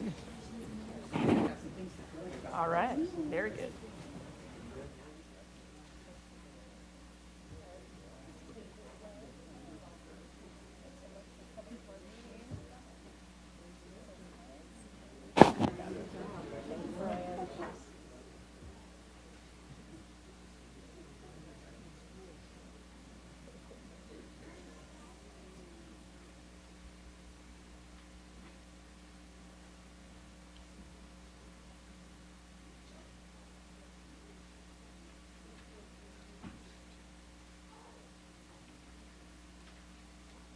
Now we're going to have a principal's report from Principal John Shelton as soon as he gets situated here. All right. They told me I could just take a few minutes to tell you about the wonderful things that are happening at Parkside. And again, I am so honored to be a part of Parkside. And as you know, Parkside is in its second year. We came together last year, combining two schools, Geneva and Suncrest. And I could not be more proud of the work that has gone on between the communities, between the staff, faculty, the parents, and the students as we have come together to create Parkside. And great things are happening because we are focused on our students. And everybody is working so hard. So let me just share a few things. Again, like I said, we are focused on our students. We've had a great start to the year. Just a few pictures of our first day of school. There's kindergarten. I'm going to hurry through this. To understand a little bit about Parkside, our current enrollment as of today, and it pretty much changes daily. So I updated this today, and we have 618 students at Parkside. That includes preschool through sixth grade. That shows you basically the numbers there in each grade level. I can tell you that of those 618, approximately 250 of our students are English language learners. That is the highest amount in Alpine School District. It creates a lot of great challenges, but a lot of great opportunities for us as we have these students. Our grade level, our average size at Parkside, that seems to be a common question. You can look there at the slide and see the average in each grade level. And as a whole school at Parkside Elementary, our class average is right at 23 as of today. So we're able to do a lot of great things with those numbers. Just to let you know kind of what we're working on at Parkside. Last year, our goal in the first year of Parkside was that the percentage of K through 3 grade students reading at benchmark proficiency would increase by 10% from the beginning to the end of the year. The results in our first year is that we increased by 11%. So we made that goal. Thank you. And in fact, if we look at the growth in our first year, you can see that our kindergarten students at Parkside tied for the top growth in the entire Alpine School District. They rose 36% from the beginning to the end of the year. Our first grade, clap, you can clap. Yeah. The rest of our grade levels also are doing excellent work. Our first grade in the top 5 in the district, second grade top 11, third grade's top 7, fourth grade top 4, fifth grade top 4, and our sixth grade for growth in reading is in the top 2 in all of Alpine School District. Another thing to look at, interesting, and I know that's hard to see, I just pulled this off of the Data Gateway, the report that compares schools with the 20 most like schools in the entire state of Utah. Our goal is to always be in the top. And I was very impressed with the school as we look at this report showing that Parkside only has a few schools, is in the top 5 in every subject. And this is proficiency rates for schools that are similar in size, demographics, all of that across the state of Utah. Even in our first year, we were in the top 5 in the state. Our goals this year is to continue to increase our reading proficiency by 8%. We are focused on our ELL students. Like I said, we have about 250 of those, and we're focusing in on their speaking assessments and being able to learn the things they need to there. And then also we have a connection goal, and we hope to be able to have our students connect more to the school and decrease the number of absences. I think like pretty much every school across the board, the last few years have been tough, and 72% of our students actually had over 10 absences last year, so our goal is to decrease that. One of the ways that we're doing that, like I said, is helping them connect. We have a unique character education program at Parkside that we started. Some of you have heard of the house system. All of our 1st through 6th grade students are sorted into one of 5 houses that are based on the character traits that we want to instill: respect, self-mastery, resilience, ambition, and compassion. The houses are a combination of all grade levels. We love that because they immediately have friends across the grade levels, and our 6th graders are taking care of our 1st graders and so on. The students earn points for various reasons. We use it for all sorts of things. The leading house is announced each Monday. We have flags and banners that advertise that. And then we have a big House Cup award at the end of the year. One of the big important things is sorting day. Our 1st graders were all sorted there. And you can see the excitement on their face as they pull out which house they're going to be in for the rest of their time at Parkside. And it's a big event to start the year. We have house meetings throughout the year. And again, it's just a fun way for them to connect. They look forward to it. They have fun. They have connections with friends and others. And it's just a great thing. Other student opportunities at Parkside. We're a Beverly Taylor Sorensen Art School. We have an after-school clubs program run by the Boys and Girls Club of Utah County every single day, where students, a lot of students stay until 5:30, have activities until 5:30 at night. Every single one of our students is able to get a snack bag every single day provided by them as well. So we give out hundreds of snack bags every day after school. We have an after-school chorus. We also have specialty classes that continue from what we had at Geneva and Suncrest. Our specialty classes currently are in music, including violins, which are taught to our upper grade students, and they also have computers and STEAM classes. But like I said, it's all about the kids at Parkside. You can see just some of these faces. Look at the things that they're doing. Look at how they're enjoying school. And we are just so grateful for them, for their parents, for the community, and for all the great support that we are receiving at Parkside. Good things are happening, and the good things will continue to happen. So thank you.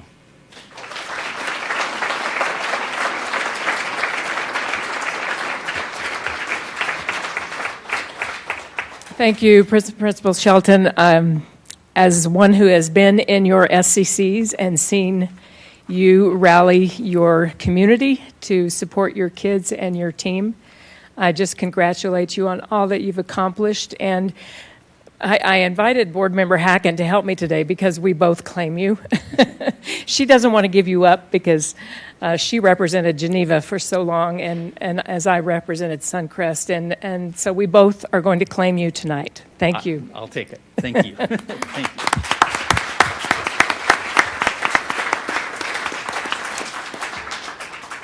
Okay, this is it.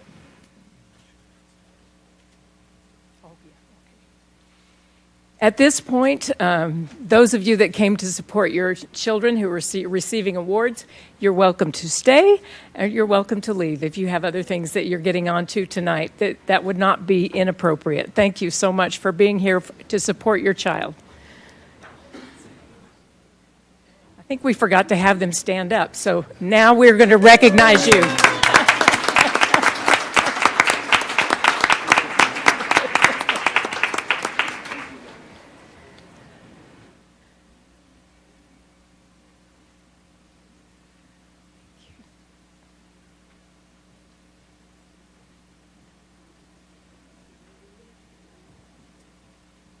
Thanks so much, those of you that have come to support your children.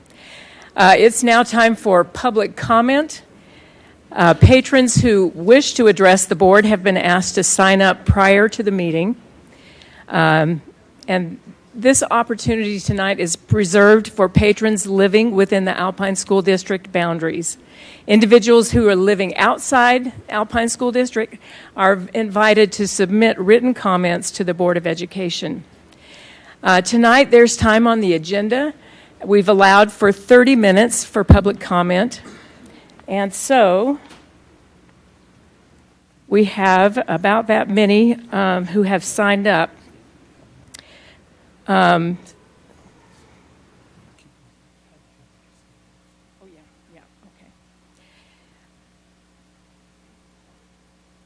right. So there's 10 patrons will be given a maximum of 3 minutes each to address the board. And written comments can certainly be submitted at alpineschools.org/school board. We'd like each speaker to introduce themselves by stating their name.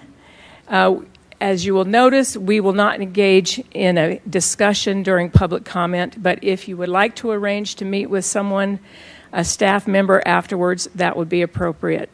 Personnel issues are not appropriate discussion items for an open meeting environment. So if you have a personnel concern, we ask that you contact a member of the administration or put your concerns in writing and address it to the board.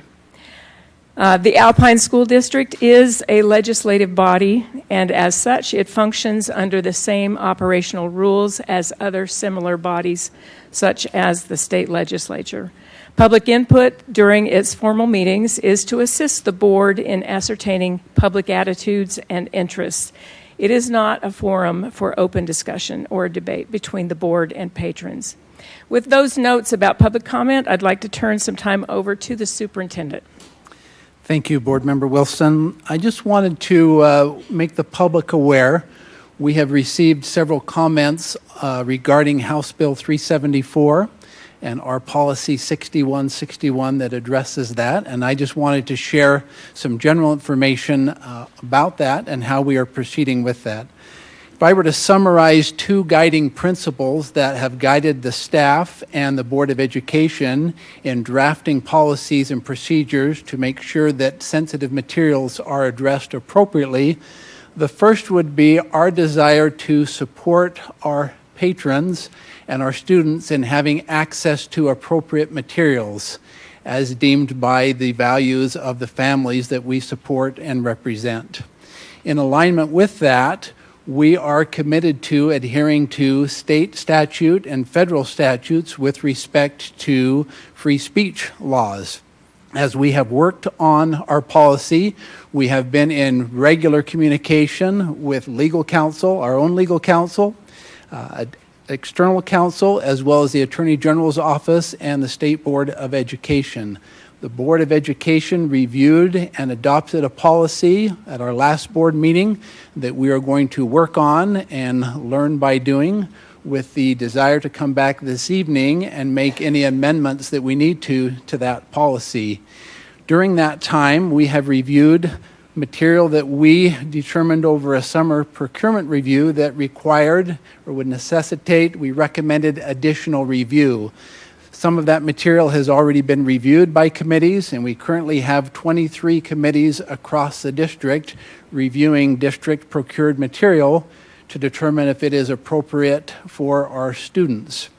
If you have information that you would like us to review or that you believe is in our libraries, we would recommend that you follow that appropriate process, that you make your local school aware of that concern and address that through the proper channels. The board tonight in study session reviewed policy 6161, made some suggestions, and it is on the agenda to make any amendments to that this evening.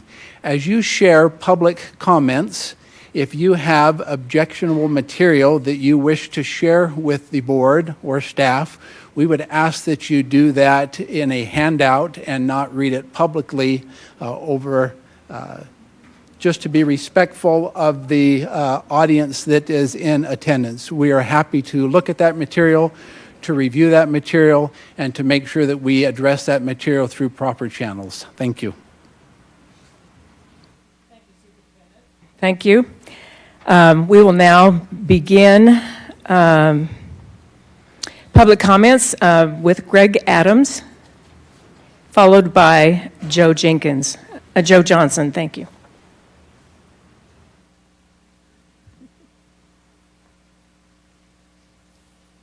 Hi, Greg Adams, 36 North, 400 East in Pleasant Grove.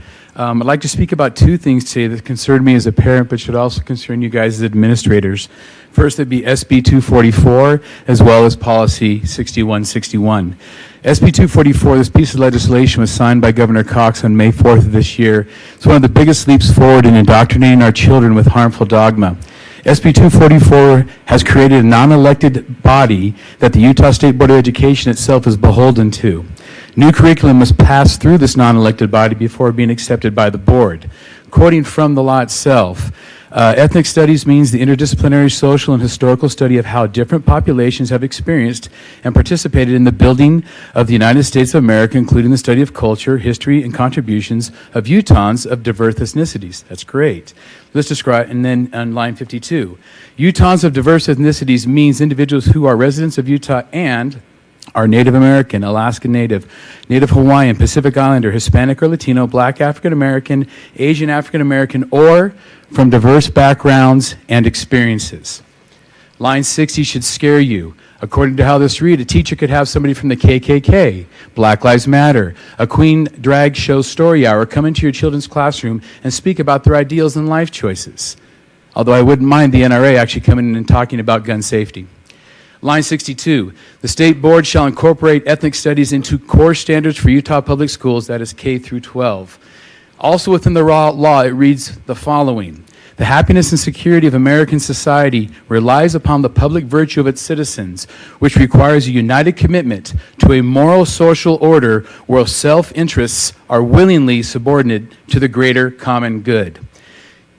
That's in codified law. Giving up personal freedoms for the greater common good sounds an awful lot like Marxism. I'd like to finish by quoting from Policy 6161. The review committee, which has to have more parents than staff on it, is limited to one request at a time to review instructional material. I think as adults, we can actually review more than one piece of material at a time. This is unacceptable. A review committee should work within a responsible timetable and is recommended to complete the review within 45 days or less. One book at a time, 45 days, that's about 3 months, that's 45 school days. We could barely get 4 books done in a year. Again, unacceptable. Any item that has been subjected to review under the policy and retained or removed may not be subjected to another request for another 3 years. So in 3 years, a book that has been removed for pornographic material can be re-reviewed to be reinstated. So are you saying the smut and filth within has been removed will magically change into a book of virtues once it's been removed and put back? Please be the good stewards that we elect you to be. Parents' rights and protecting our children trump bureaucracy and personal interests and special interests. Thank you.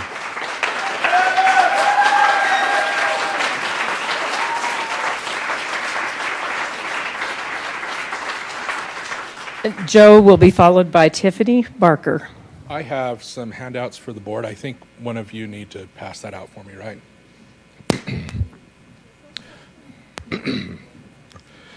So I would like to thank you for your continued efforts to create a policy that protects our children. I am especially grateful to one of the board members who has been willing to talk with concerned parents. While I am grateful that your policy gets us closer to state law, there are several items that are limiting this policy from following the state law and the guidance issued by Sean Reyes, Utah Attorney General. I am proposing tonight 3 amendments which will bring this policy much closer to state law. Number 1, your language references Utah code and incorporates the bright line rule. Your policy does not follow the code. Your policy as presented does not adequately address the school materials that are be free from pornographic or obscene materials as defined in the bright line rule. The AG memo is clear. There are actions that LEAs may take in complying with HB 374 to mitigate legal challenge. The first is to immediately remove books from school libraries that are categorically defined as pornography under state statute. To be clear, this is not referring to an opinion of parents, administrators, or Julie King. It's referring to the state law. The bright line gives distinct rules. If it crosses the line, it is to be removed, period. It is not subject to be reviewed. It is not subject to personal interpretation. It is the law. In July's board meeting, Kim Bird stood at this podium gushing about how much parental involvement was valued in discovering porn in schools. It's funny how that's changed over the last couple of months. That's why I would ask that Amendment 2 be created so that all parents within a school boundary can proactively remove obscene material from our schools, especially with the stipulation that a book cannot be re-reviewed for 3 years. That is the entire time that some of our kids are in those schools. Number 3, Parents, teachers, and librarians deserve to know this is not a moving target. Transparency in the process of removing books or before they even enter the library by creating a collection of text that is not appropriate is the right thing to do. We need to proactively prohibit these titles from finding their ways into our library. Without this list, there is no protection also for teachers' classrooms. Here's a few thoughts by some influencers that I've read recently online. The first is by Julie King. She says, "Let me be clear. No one is encouraging pornography in schools. No one is advocating for Playboy or Hustler magazines to be placed for checkout. Pornography is much more than that." She also said, "I think the state code is too strict. Sex is not porn." I agree to differ. Mark, at the last meeting, you respectfully asked a parent not to read a passage from the book that was in our school libraries. I am not sure if it's in someone's personal library.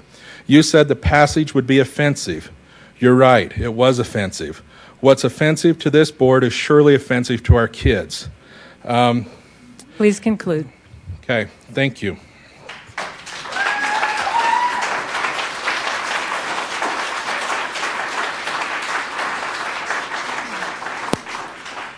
Tiffany will be followed by Aaron Davidson.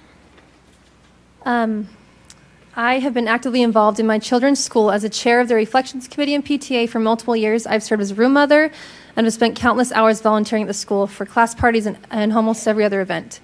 In my professional career, as well as my political leadership roles, I've been in the position to acquire a lot of followers across multiple social media platforms. I understand this and have been very, very cautious with the risks that come with that. I've been very diligent in my efforts to protect myself and my family, and I don't post my children's names, ages, or hardly even their pictures online. I've been cautious not to post anything that even identifies the city in which I live. I've also had situations where I've been seriously threatened on national level by those who disagreed with me on particular political issues, and because of this, I have had to take further measures to protect myself and my family. This past August, an elementary school principal in Alpine School District, whom I have never even met, named Boyce Campbell, identified on a public city page of more than 22,000 followers where I live and where my children attend school. He would only have had access to this information as an administrator in ASD. I have never, ever disclosed this because I know, as I was reminded by a sheriff's office post a few weeks ago, that is literally all a predator needs to know to find your child. I've written numerous social media posts written them myself about this exact issue for years, reminding my own friends and followers that dangers of identifying your child's school. Once a predator knows your school, they can track your child's schedule as well as get a pretty specific idea of where you live and can easily find your child. Boyce did this as a threat to intimidate me into silence on an issue in which we disagree. I guess when he has no truth in his argument, he has to revert to personal attacks. Is this the level of behavior you applaud in ASD? I was shocked a few meetings ago to see you present Boyce with an award. I've witnessed similar measures taken by previous board member Jody Sundberg, identifying where Tiffany, people's children... excuse me. This is a personnel matter that you're addressing. It was on a public page. That's my personnel matter, too. You were warned that there is no personnel issues to be discussed, and this is inappropriate for this meeting, and you are welcome to submit this in writing. Thank you so much. I won't. I'm going to keep going. Your own code of conduct states employees are prohibited from subjecting a student to bullying, cyberbullying, harassment, or hazing. You also state that an employee found in violation will be subject to disciplinary action. It is appropriate to disagree on issues of policy and even politics, but when an administrator in ASD's leadership posts private information that he uses illegally that poses a threat to my family, it compels me to take action. You have broken my trust and caused harm to my family. I have had to take drastic measures to protect my children's safety. Ada Wilson was also active in that thread as well and did nothing to reprimand Boyce for such gross abuse of power. In fact, you joined in exposing more information about me that I do not put public. Again, this is disgusting. I expect a higher level of conduct for people in positions of authority who spend their days with children. You both know better, but if you truly don't, I would suggest you both not be allowed to be in positions where you are privy to children's personal information. Alpine School District is broken. Listen to the comments tonight. This evidence is everywhere. Since this has happened to me, I've had a few people reach out to me with similar experiences, some even involving Boyce. Last year's stats showed, I'll just finish real quick. Last year's stats showed that 1 in 6 children in ASD don't attend ASD schools. I personally know many more who've withdrawn their children just this year, so I assume that number will become more drastic. Stop ignoring parents, stop allowing gross intimidation from administrators to silence opposing voices, and please, at a very minimum, get the crappy porn out of the schools.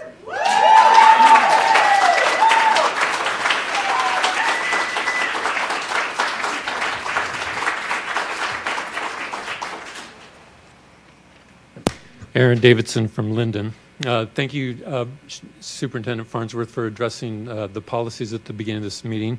I'd also like to refer to a policy 9070, paragraph 2, which states audience participation at meetings. As the elected governing body of the school district, the Board of Education regularly holds public meetings to conduct the business of the district. Certain matter by law will be set and heard in a public hearing format. The Board of Education recognizes that it is responsible to the community, us. Attendance of citizens at all board meetings is encouraged, and timely contributions of opinions from interested citizens in attendance are welcome. To ensure opportunity for adequate public participation, the following rules have been established by the Board of Education, you. At board meetings conducted each second Tuesday of the month, patrons have the opportunity to sign up prior to the meeting for the opportunity to address the board. A period of 15 minutes is reserved for the public input. Remarks should be confined to approximately 3 minutes. Paragraph 2.1.2. The board meeting conducted on the fourth Tuesday of each month, this meeting right here, is designed to allow patrons in various school neighborhoods to address the Board of Education. Patrons may address various issues which concern them, which are related to the schools and operation thereof. It gives no limitation on duration nor number of speakers. It is designed to listen to us as much as we want to speak to you. So the 3-minute limitation is not valid on the fourth Tuesday on this day. Nor is the number of speakers should be limited. That is your policy, and that is what it says.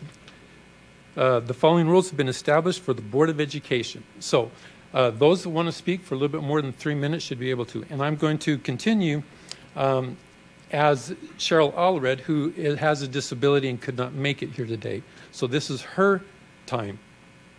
Now, we should limit ourselves because there's plenty of people who want to speak, but it should not be limited by your statements.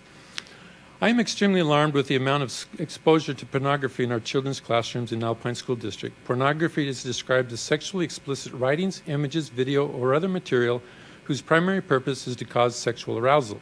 This is done through Chromebooks that do not have proper filters installed. During the last couple of months, multiple board members have stated parents are responsible to add blocks to filter harmful content online. Upon learning this, I educated myself on how to download the app and block the biggest pornographic sites that are known on the internet, only to find out that my children have brought the devices home all year. They are locked in a charging station in their classroom. Parents cannot add blocks or any other filter when the device is locked at school or not in our possession. Without proper filters blocking all dangerous sites and devices that are being used collectively by multiple students throughout the day, it is impossible to keep all students safe from pornography. A teacher cannot teach, monitor Chromebooks, and check browsing history during each class period. This leaves many children exposed to harmful content. If one child accesses pornography on their Chromebook, the students using that same device afterwards, and all students sitting next to the child can view pornography at the same time. Children are exposed to pornography through new unapproved curriculum and books. In the state of Utah, it is illegal for adults to expose children to pornography or talk about sex in classrooms without parental consent. The board has stated that these pornographic books are to help the marginalized communities. Citizens in the marginalized communities are at biggest risk to the harmful content found in pornography. We have never treated mental illness found in children, including eating disorders, depression, ADHD, anxiety, or abuse with pornography, and it's alarming that children who are struggling with these mental illnesses and newer illnesses, ones such as gender dysphoria, with books that explain sex in such abusive and destructive ways. There are many titles that explain children issues, children struggling with these issues that are not pornographic or violent, with children who are struggling with mental health can choose from these books instead of the books that contain graphic violence, drug, and pornography. Sorry, I haven't read this first before. And I'm going to skip 2 paragraphs and jump to the end. Exposure to pornography as a young age leads to poor mental health, sexism and objectification, sexual violence, addiction, depression, body image issues, suicide, anxiety, insomnia, abuse, and many other negative outcomes. Among other risks, when children view pornography that portrays abusive and misogynistic acts, they may come to view such behavior as normal and acceptable. Normalizing these behaviors in young minds through pornography is very destructive. Please protect our children from pornography by removing these items from their classrooms. Thank you. Aaron.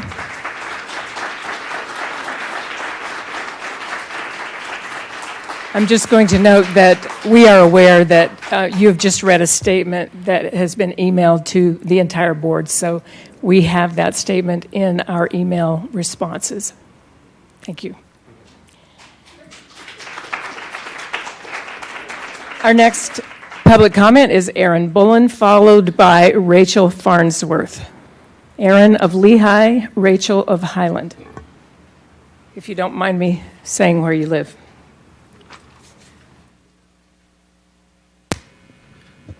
Thank you. Members of the board, I wanted to thank you for working so hard on Policy 6161 and getting it to where it currently is. When I saw many of the changes that had been made since last month, I was pleasantly surprised. Well, very surprised. The streamlined reference to the definition of indecent material in state code, the improved composition of review committees, and the possibility of multiple review committees are all great changes, and I'd like to applaud you for that. I do, however, still think that you are going to run into trouble with this policy. First, as I mentioned previously in the last board meeting, the Attorney General's guidance from June 2nd clearly states that you should remove violations of the bright line rule immediately. It also says that you can review the material post-removal to bolster your removal decision. ASD, however, is forcing committees at every school to read likely indecent or pornographic material for seemingly no reason at all.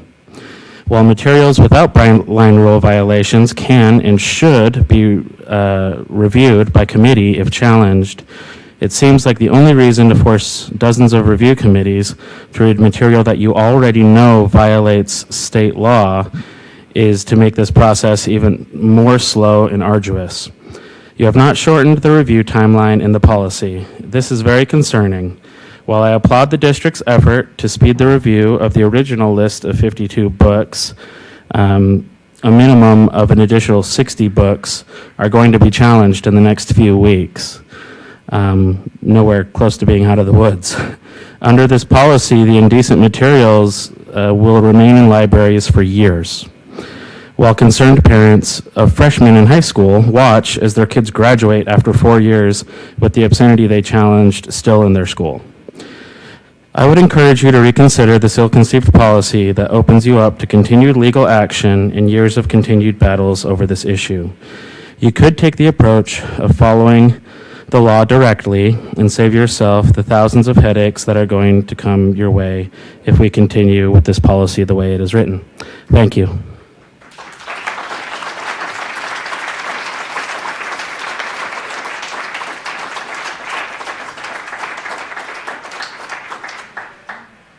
Rachel.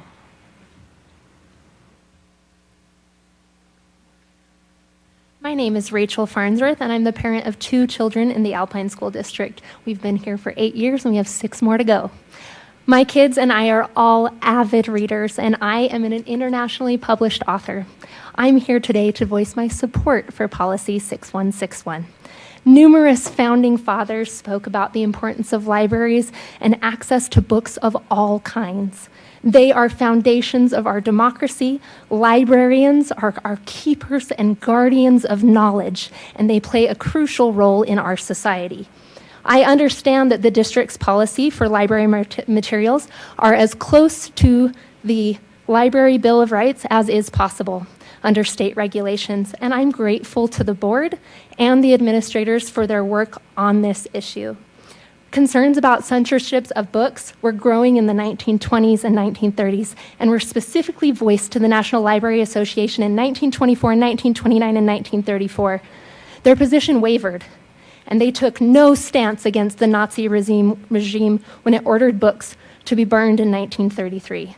On June 17th, 1939, they finally took their stand, and the first Library Bill of Rights was approved by the American Library Association at its meeting on June 19th, 1939.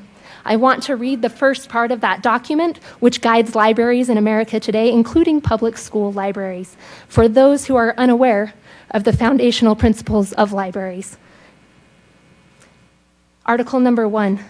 Books and other library resources should be provided for the interest, information, and enlightenment of all people of the community the library serves. Materials should not be excluded because of the origin, background, or views of those contributing to their creation. Number 2, libraries should provide materials and information presenting all points of view on current and historical issues. Materials should not be prescribed or removed because of partisan or doctrinal disapproval. Libraries should challenge censorship in the fulfillment of their responsibility to provide information and enlightenment. And number 4, which is what is happening in our school district today, libraries should cooperate with all persons and groups concerned with resisting abridgment of free expression and free access to ideas. I understand that there is a need for book challenges. I sit on the board of the Highland Library, so book challenges are up to people like me, and I understand the challenges associated with this, but I strongly recommend taking that stand and maintaining policies that allow our children access to information of all kinds and safeguard against those who would challenge books that are based on people's religious beliefs, personal background, or sexual identity, or gender identity, politics, abilities, anything like that. The libraries need to serve all of our children. Thank you. Thank you, Rachel. Next is Samuel Gonzalez of Cedar Hills.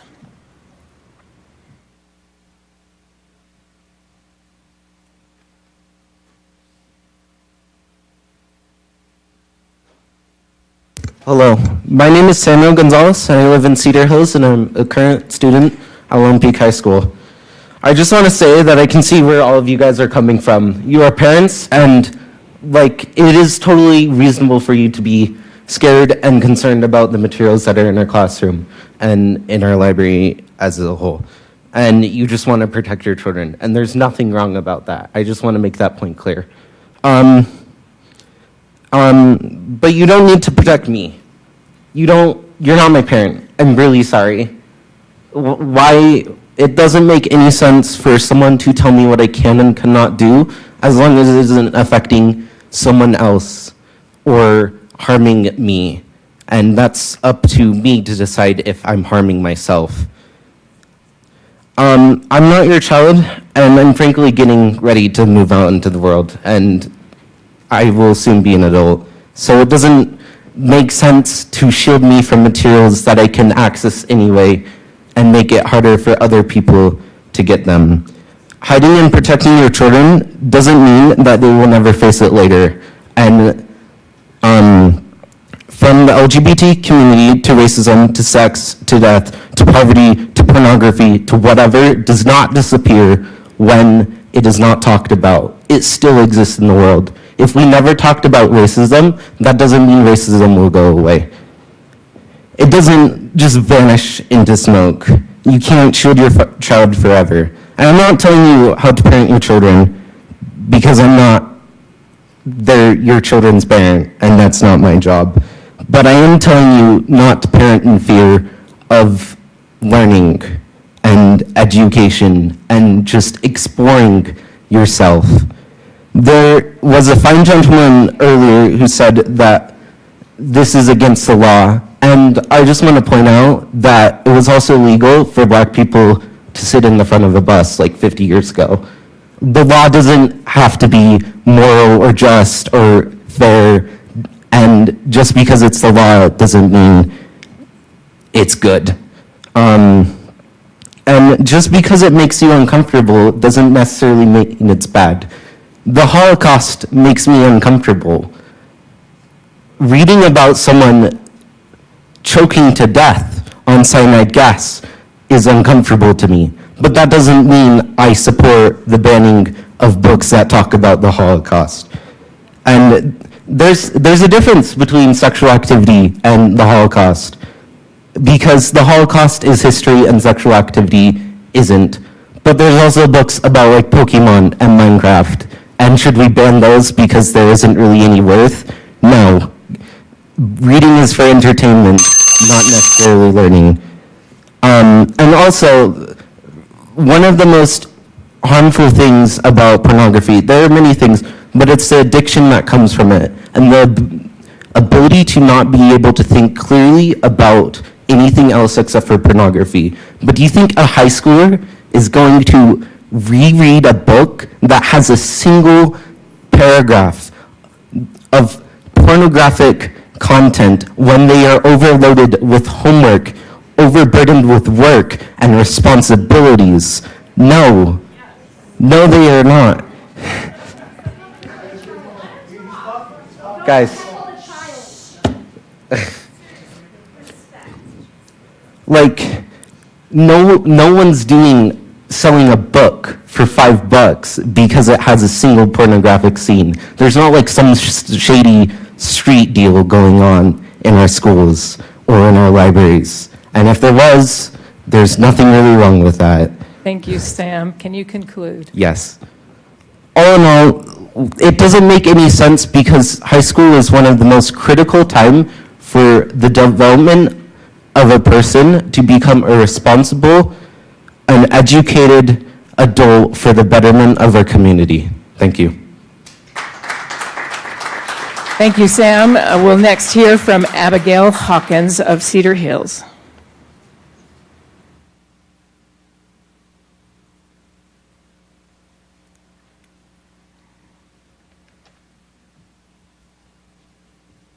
I feel slightly ill-prepared compared to the posters that are here.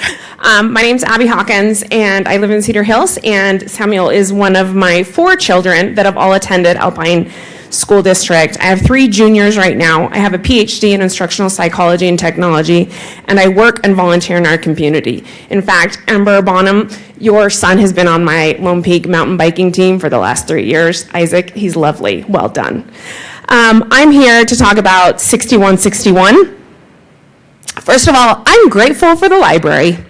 Samuel came home this week, or last week, with a book called White Trash. And I looked at it, and it's White Trash, 400-year-old untold story of class in America. That's not on my bookshelf, but I'm grateful he had access to it through the school library. My son, Matthew Gonzalez, is a non-reader and has been his whole life despite my dismay. And he goes to the school library and checks out anime books. Those are not on my library, my bookshelves. And I'm grateful that the library offers that for him to have access. I'm grateful that there are sources beyond my home that my children can go to spark, educate, inspire, and provide alternative perspectives to their lives and to the community in which we live.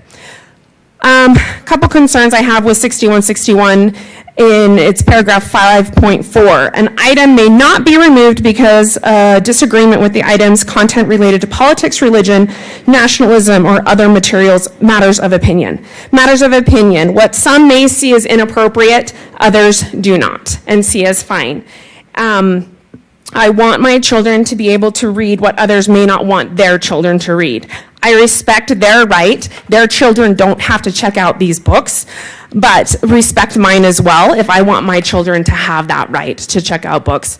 I want my kids to have access to books. I don't want them filtered down by a small number of voices. I am concerned that one parent or one child can block access to the 99. I saw a screenshot of the 500 books that Utah Parents United proposed to be banned. 20 books on the list were listed as objectionable in the column. The only reason given, and I have the screenshot if you'd like to see it, was LGBTQ. That is homophobic bigotry right there. That the only reason why a book is objectionable is because of sexual orientation. Well, as a mother of a son who is gay in this community is hard enough on our kids. I would like him to see himself in a storyline. I would like him to see himself have a trajectory and projection of a happy life in some of these stories. One more thing, we've had 14 pride flags stolen over the last 2021 and 2022 on my fences. 14 stolen. I would like my kids to be able to see and read other perspectives, and I would like other children to benefit from seeing other perspectives. And I do not think it is other parents' rights to challenge our children and their freedom of speech and freedom of information by having access to these books. And I'm grateful for libraries and for what they offer our communities. Thank you. Thank you, Abigail. We'll next hear from Steve Sparty.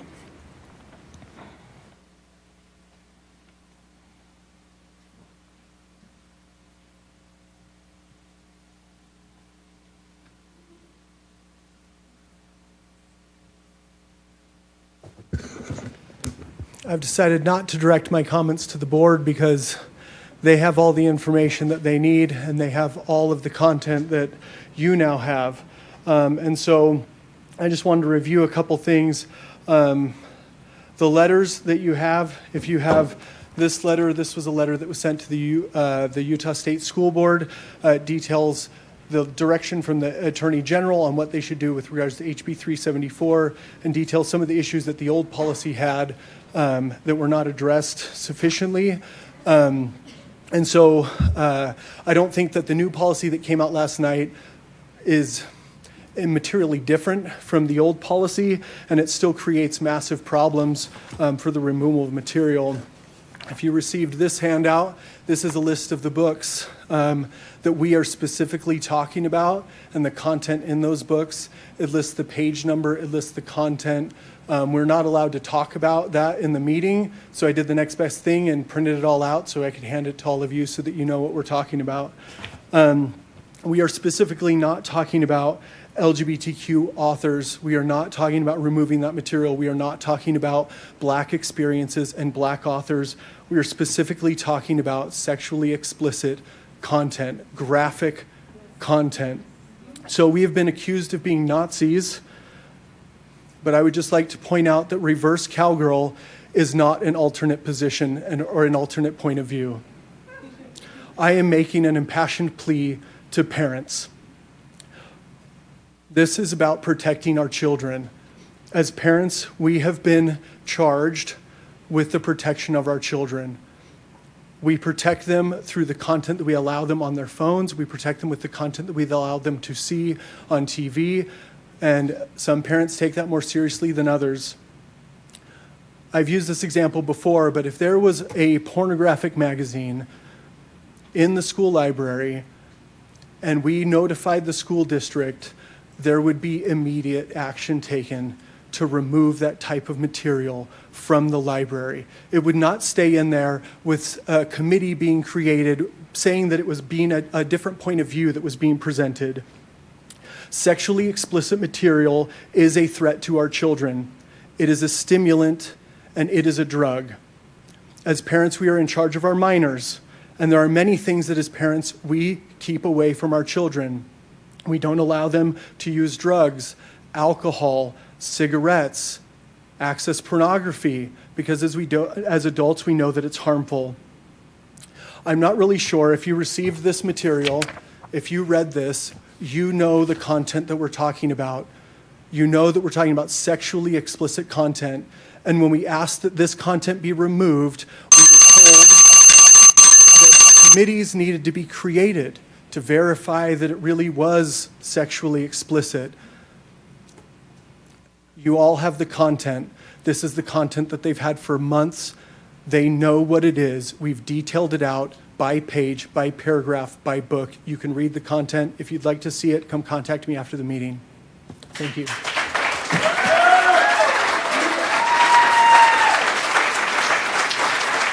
Thank you, Steve. Our concluding public comment will be from Chrissy Suter from, well, I don't know. Cedar Hills? Thank you.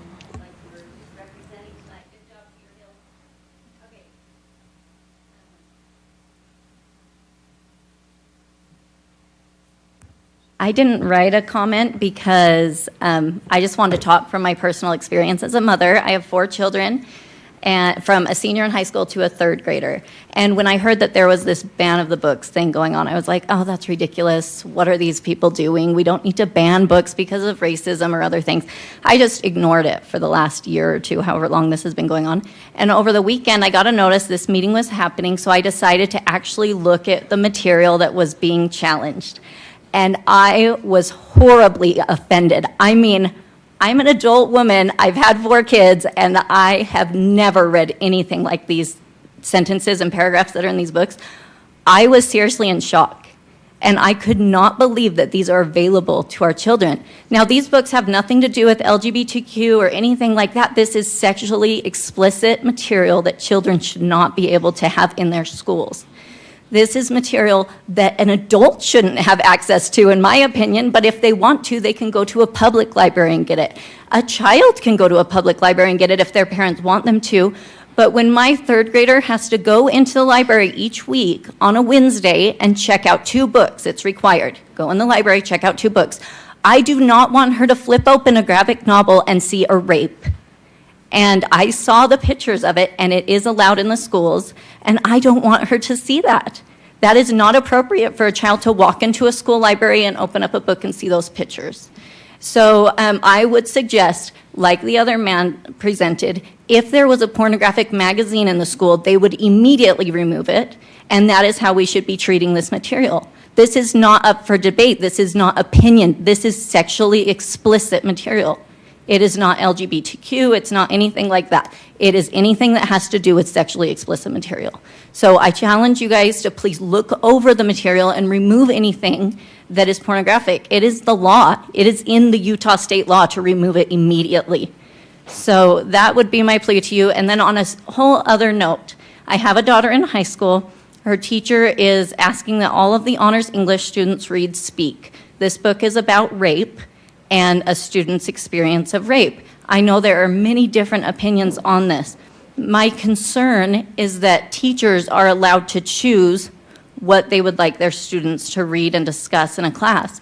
I have the right, as a parent, and they've let us know, to get a different material for our daughter to read. So she doesn't have to participate, but then she is kind of left out of this class for a little while they discuss this.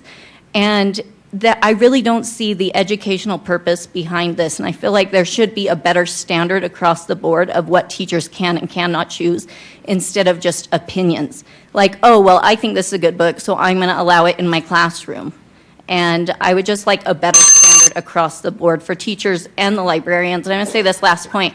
I talked to the librarian and the assistant principal about this, and they're both very frustrated because they said policy 6161 is up for their interpretation, and so they feel very overwhelmed by it because there's a lot of lines that say instructive. If it can have this material if it's for instructive purposes or something to that effect. And so they, as librarians and principals, feel very frustrated with the policy because they don't know what to do. They're like, it's kind of up to me. If I want to let it in, I can. If I don't have to. So I just feel like there should be a better standard across the board so that they're not confused and overwhelmed and frustrated with the policy as well, along with the committees that are reviewing the books. They're being exposed to materials and they're feeling overwhelmed trying to decide if this is right or not right when it should be pretty clear-cut instead of up for interpretation. Thank you.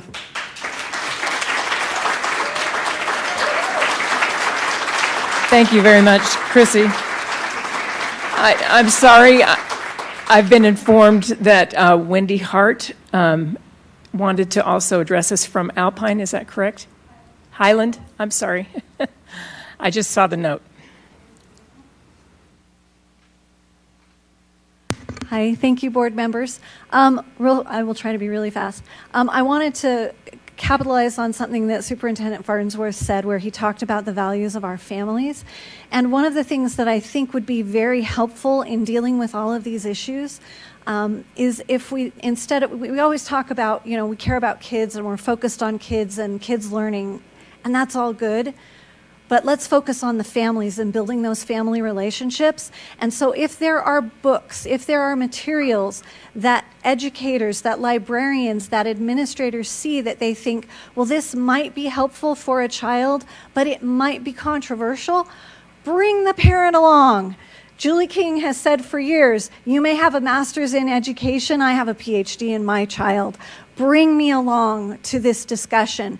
If my child is struggling with mental health issues and there is a book or a material that you think would be beneficial for my child, bring me into that discussion, because I should be there on the front line to help them. And that's what I would say. Thank you so much.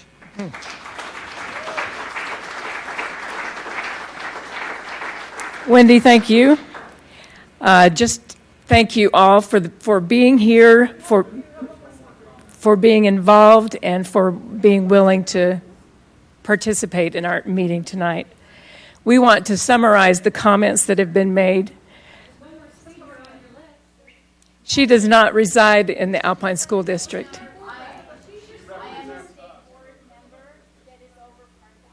I read the criteria before, and you...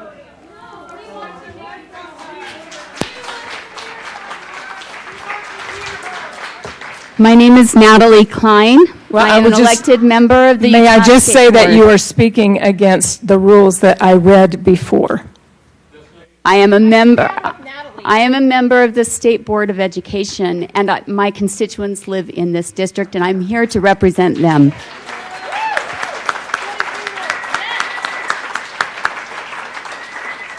I have had countless constituents and exasperated parents and teachers who have contacted me with serious concerns about the obscene books and other materials in their children's schools. The bottom line is that Alpine's proposed library materials policy is full of loopholes, subjectivity, strategic ambiguity, all creating contradictory guidance that only confuses those that are trying to do the right thing. The height of intelligence is being able to make something so clear and so simple that it can't be misunderstood. If I were to ask each board member here what different parts of your policy meant and how it should be interpreted and applied, I would probably get 7 different answers.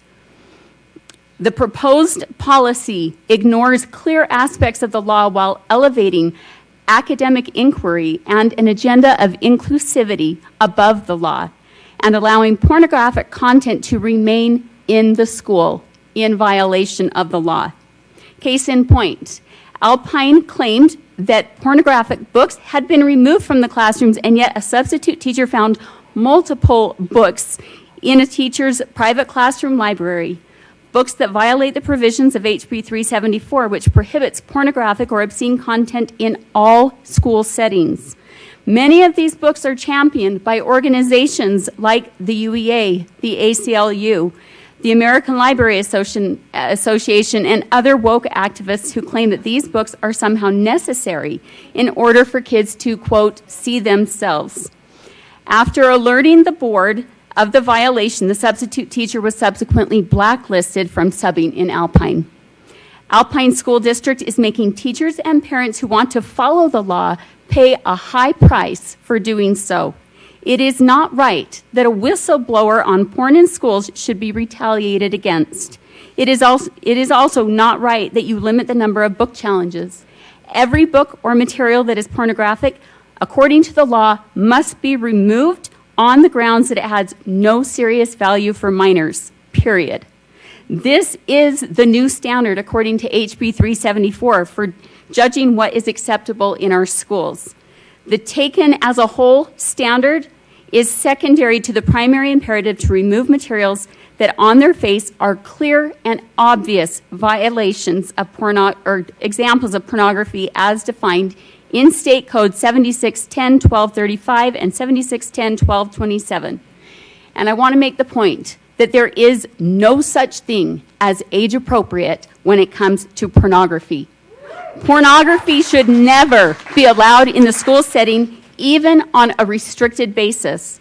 Porn inflicts lifelong, irreversible harm on the developing minds and hearts of our children and desensitizes them and promotes the sexual deviancies of minors and creates an unsafe school.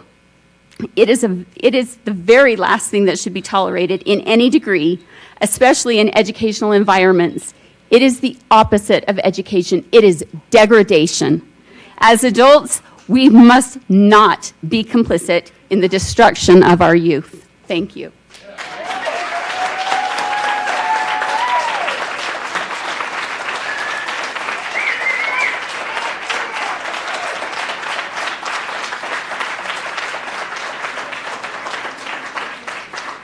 That concludes our public comment section. And I do want to acknowledge everyone who's made the effort to be here tonight. Thank you to Greg Adams and his concerns about Senate Bill 244 and ethnic studies. Thank you to Joe Johnson, your concerns and your work with 3 amendments that you proposed tonight, which we did receive in our emails. Thank you very much for your work. Tiffany Barker, thank you for your involvement in schools, and yes. And we appreciate your desire to keep your information private. Aaron Davidson, thank you for your reminder of public policy in 9070. Thank you, Cheryl Allred, for your concern that was read by Aaron Davidson about safety of in the use of Chromebooks. Thank you, Aaron Bullen, for your reminder of the Bright Line and your desire to have speedy reviews. Thank you, Rachel Farnsworth, for your perspectives as a parent and as an author and as a champion of librarians. Thank you, Samuel, for your perspective as a young man about to launch into this big wide world. We appreciate your perspective. Abigail Hawkins, thank you very much for reminding us that school libraries can be a great resource to augment our home libraries, and your concerns about the LGBTQ community. Thank you, Steve Sparty, for bringing the materials that you did here to share. We appreciate your enthusiasm and passion for this subject, and your concern about the process. Thank you, Chrissy Suter, for your being here tonight and your concern about the graphic nature of things that you have seen, and the concern that you have about alternate materials as provided to students. Thank you, Wendy, for being here and reminding us of how important it is to involve our parents in this process of learning and growing together. And thank you, Natalie.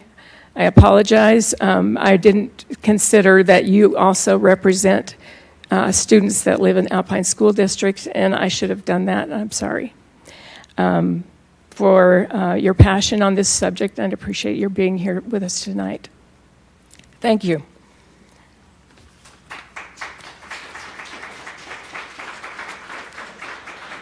With this, we will continue with our regular agenda. The next item, Superintendent. Thank you, Board Member Wilson. You have received the routine business for this meeting, the LEA-specific licenses and the student trip requests, and I recommend you accept the routine business. I move that we accept the routine business. I second that motion. Okay, we have a motion from Sarah Hacken and a second from Dr. Mark Clement. All in favor of accepting the routine business, say aye. Aye. Aye. Thank you. Action items before the board. Superintendent. Thank you, Board Member Wilson. Resolution 2022-025 is the authorization of the sale of property at North Point Elementary to Lehigh City. I would invite our business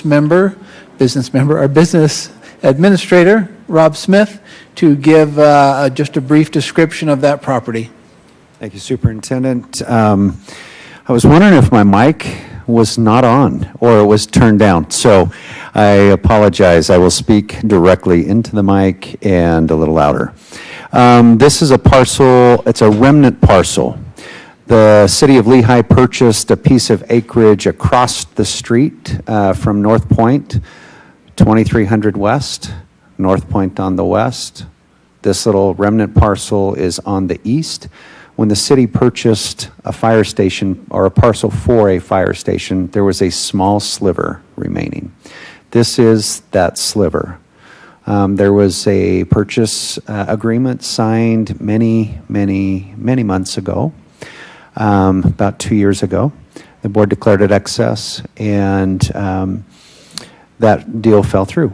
So the city approached us and said, can we square up our parcel and allow for the development of that property across the road? And so that's why you have this here. It was reviewed in our facilities committee and was supported by that committee. The value is about double what it was a couple years ago. It's not a lot of money, but it's, like I said, a very small portion of property. It's about $50-some thousand, and again, it was about $20-something thousand a few years ago.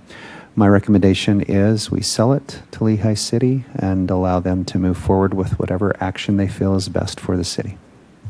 Thank you, Rob. Do I hear a motion? I move that we approve Resolution 2022-25 authorizing the sale of property at North Point Elementary to Lehigh City. I second it. Thank you. We have a motion and a second. Is there any discussion? Seeing none, we'll call for a vote. All in favor of Resolution 2022-025, say aye. Aye. Are there any opposed? The measure passes. The resolution passes unanimously. We will go on to our discussion and action items. Superintendent? Yes, we have a policy 6161, the selection and adoption of instructional materials. That was approved in our previous board meeting. We have made revisions to that and recommend your approval of that policy. Do I hear a motion on policy 6161? I move that we approve policy 6161 as it's been presented to us. Do I have a second? I'll second it. All right, discussion.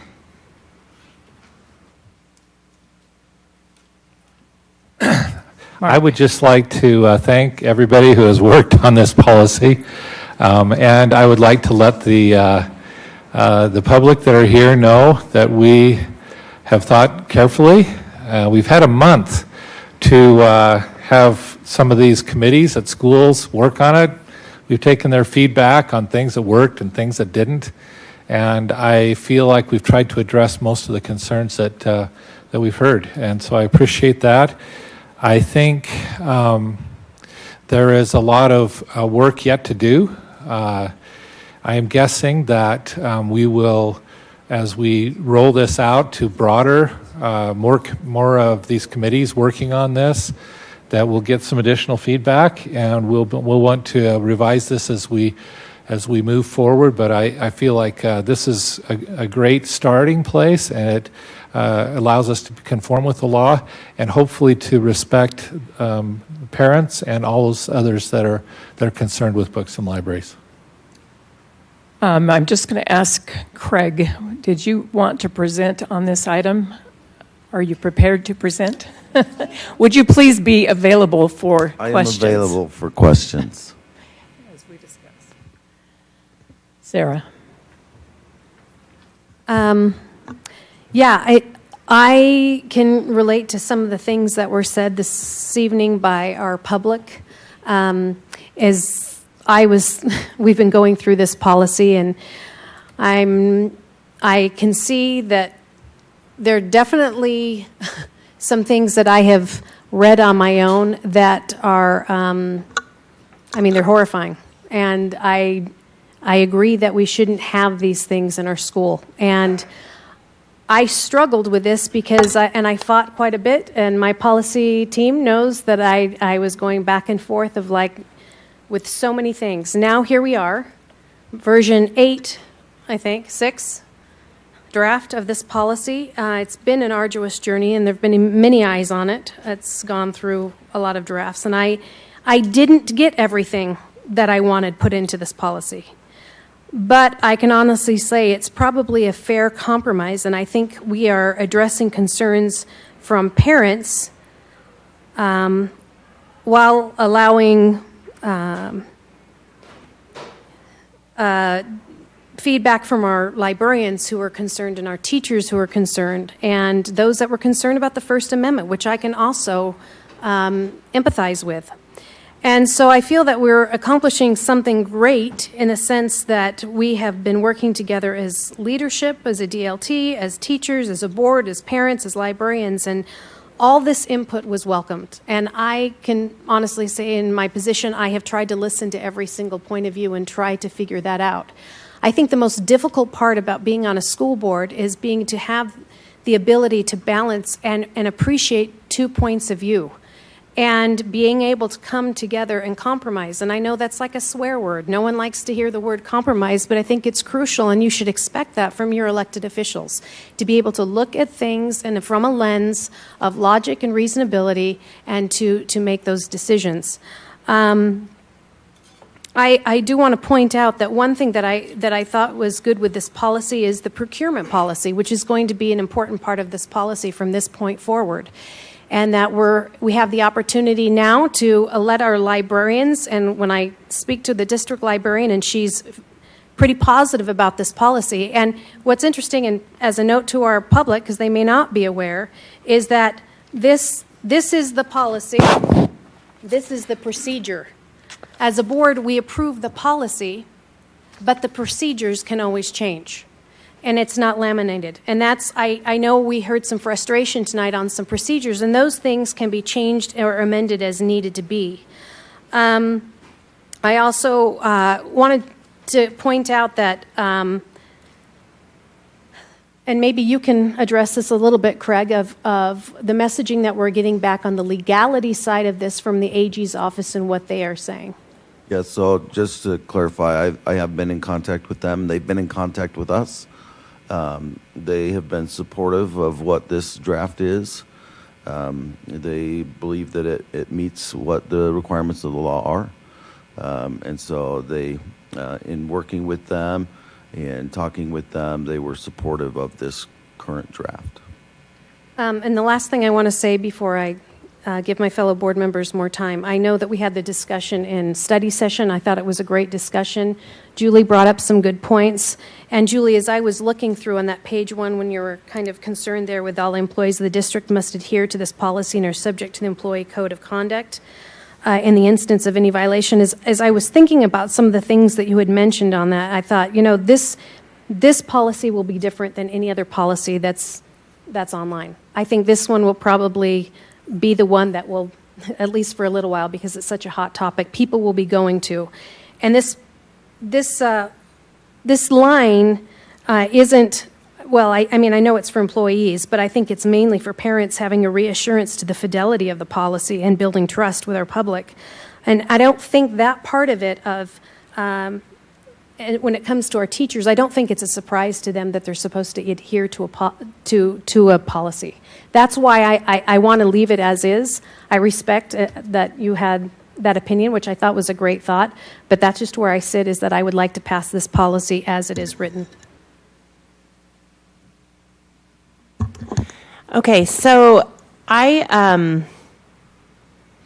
this discussion's been difficult for me because I am not supportive of graphic sexual material in our kids' schools. I'm not, period. But I also am supportive of students getting to read a wide range of materials that have multiple different viewpoints that they can look at and learn about the world around them and about other people. And so I think sometimes this discussion is being phrased as you have to have both or you get neither. And I'm hopeful that we have been able to put a couple things in this policy, like the section that says that if a book is removed because of because it doesn't meet the current law, that we would like it to be replaced with something with a similar theme. Like the theme of the book, you know, if it's a book about, I don't know, the Rwandan Holocaust, that we're looking for another book about the Rwandan Holocaust that doesn't have that graphic material in it. And so I was really supportive of that amendment because I don't think we need to pit this as a one side against the other. So that's been difficult, and I'm appreciative of our policy team for all of the hard work they've done on this. And I did want to check, we had a big discussion about this during study session also, and I proposed an amendment to one section to have it rephrased. Do we need to make that part of the motion? You mean in procedure?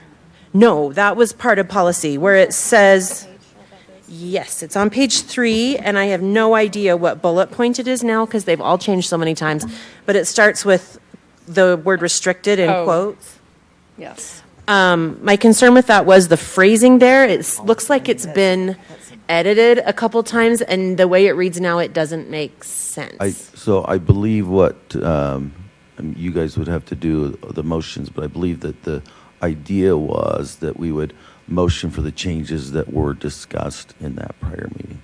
Okay, so is that the motion then, Mark, with that change? Because I thought the section Sarah's talking about, I thought we had also talked about. So I do have, and we Changing that. did make notes with regards to the different changes that were requested.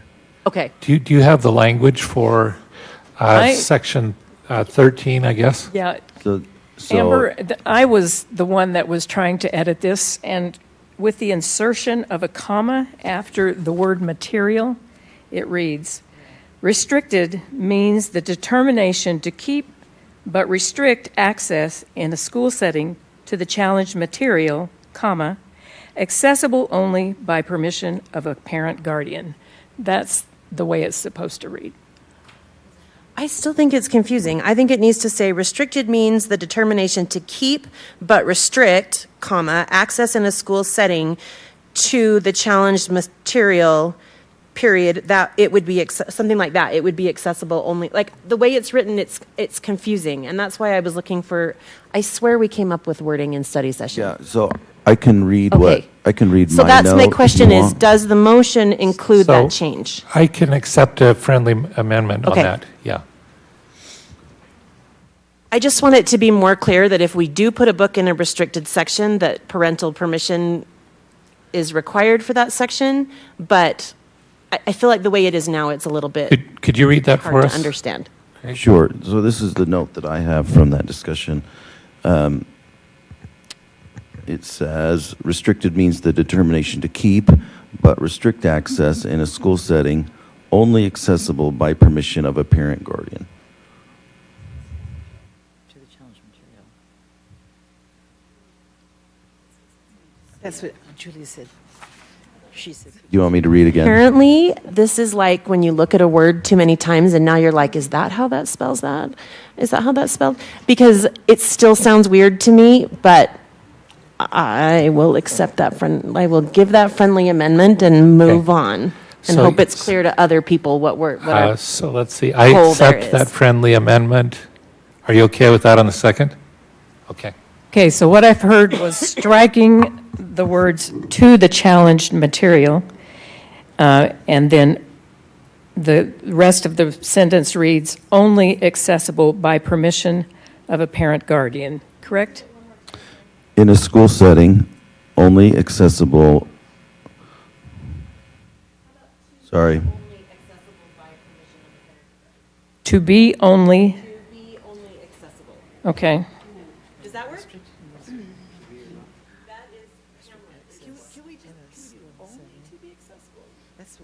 I don't know. Be. To express. I did major Okay, in here's what English I'm in hearing. college. Restricted means the determination to keep but restrict access in a school setting to be only accessible by permission of a parent guardian. Is that okay? No, thank you. Stacy's looking concerned now. Okay, not my fault. I'm over it. To be accessible only? No, only to be. Only to be accessible. Only to be. Okay, are you getting into this, Craig? Yes. I believe that Ada has a version, and if you'd like to read that, I'll tell you that I accept that as a friendly amendment. I actually prefer it to be accessible only, to be only accessible by permission. That's fine. Okay. Uh-oh. Okay. Okay, and then as the last part of my comment, I want to thank Samuel for coming because I love it when our students come and share their viewpoints with us. So thank you, because I know that was probably not easy with all of these adults here. So thank you, and I hope I see you around at Lone Peak. Other discussion? So I feel like we're kind of going in line. I do want to thank the policy committee. This is why I don't serve on policy committee, because this is like brutally painful. I just want to make a couple of comments.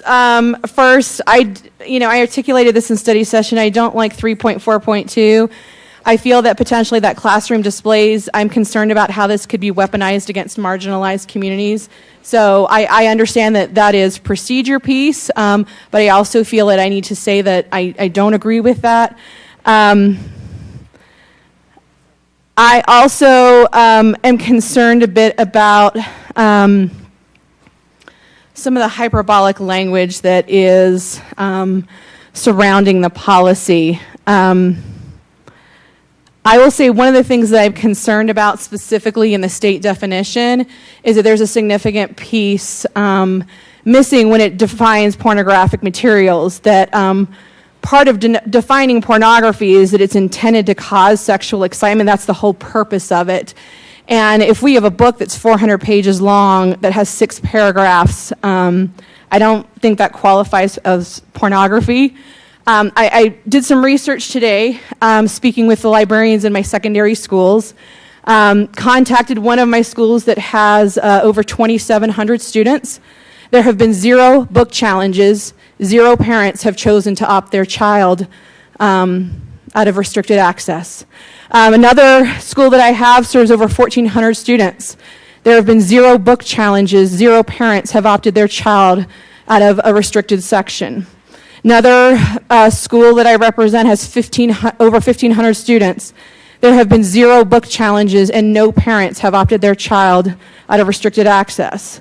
Another high school I serve has over 3,000 students. There have been no book challenges. No parent has opted their child out of library access. Another school that I serve has over 1,600 students. There have been no book challenges, and there have been no parents who have chosen to restrict their child from access. I appreciate what the policy committee has done. My personal opinion, and the way I have to vote with my conscience, I feel that HB 374 is unconstitutional and a violation of the First Amendment, and I can't support a policy or assign my name to something that I deem unconstitutional. But I do want to acknowledge that I appreciate what the committee has created. Thank you, Julie. Other comments? This has been a very, very difficult process. As many of you know, we've spent over 20 hours on it. We've written and rewritten and taken comment and listened to each other, listened to parents, listened to the community, looked at our email, rewritten. And I am not sure it's going to get much better than it is right now. One of the things I think the public needs to be aware of is that we have 0 of the books on that 52-book list in any of our elementary schools. They are not there. Children are not checking out pornographic books. They are not being corrupted by them in our elementary schools. They're not even there. And so I think that's important to start with that. The impression you almost get is that our schools are flooded with really awful books, and that is just not the case. Many of our secondary schools have 1 or 2 titles, and they've never been checked out. So we are looking at what we actually have. We're reviewing. We're listening to parents. We've got a process that I think is a really good process. We've got a whole bunch of district committees. How many did you say there was? 23? 23 committees. We're looking at all of the books that were on the list, whether or not they're in our schools, and we're reading the entire book. We're getting input. We are on it, folks. We're taking care of this. We're not sitting on our hands waiting for children to be corrupted. that is not what's happening in Alpine. We are vigorously doing everything we can to obey the law, the statutes, to listen to parents, to balance First Amendment rights with with the law, and to really do everything we can to protect children. But you need to know that most of these books are not in our schools. They are not there. And so we will do everything we can to make sure they don't get there, to make sure our procurement processes are very clear and very effective, because we don't want porn in our schools, just like you don't want porn in our schools. That's not who we are, and that's not who our community is, and that's not where we're at. So we want to assure you we're doing everything we can to make this policy fall in line with every guideline and every statute and every request we've had. I think it strikes a really pretty good balance. But the portion of it that has to do with procedures, I think we will be constantly modifying that and reviewing that often as we actually get into the process and work through these books and see what's working, what we need to do better or different. I don't think this policy is going to be set in stone. I think it's going to be a living document for at least the coming year as we actually move through the process and try to rectify the problems that we find. Thank you. Board Member Hacken. I became a reader on the lap of my mother, my father, my grandparents. My mother was a librarian. My earliest memories center around going to the library and choosing a book. And to this day, I am mocked by some of those in my world who like to call me a book nerd. I don't mind. I am one. I find comfort in libraries. I find expansion of thoughts that I may not have previously had. And I stand here today and I represent everybody in my area. And there are a large majority of people who did not feel as though that they could come tonight because of the environment that would be here. And I absolutely told them to stay home.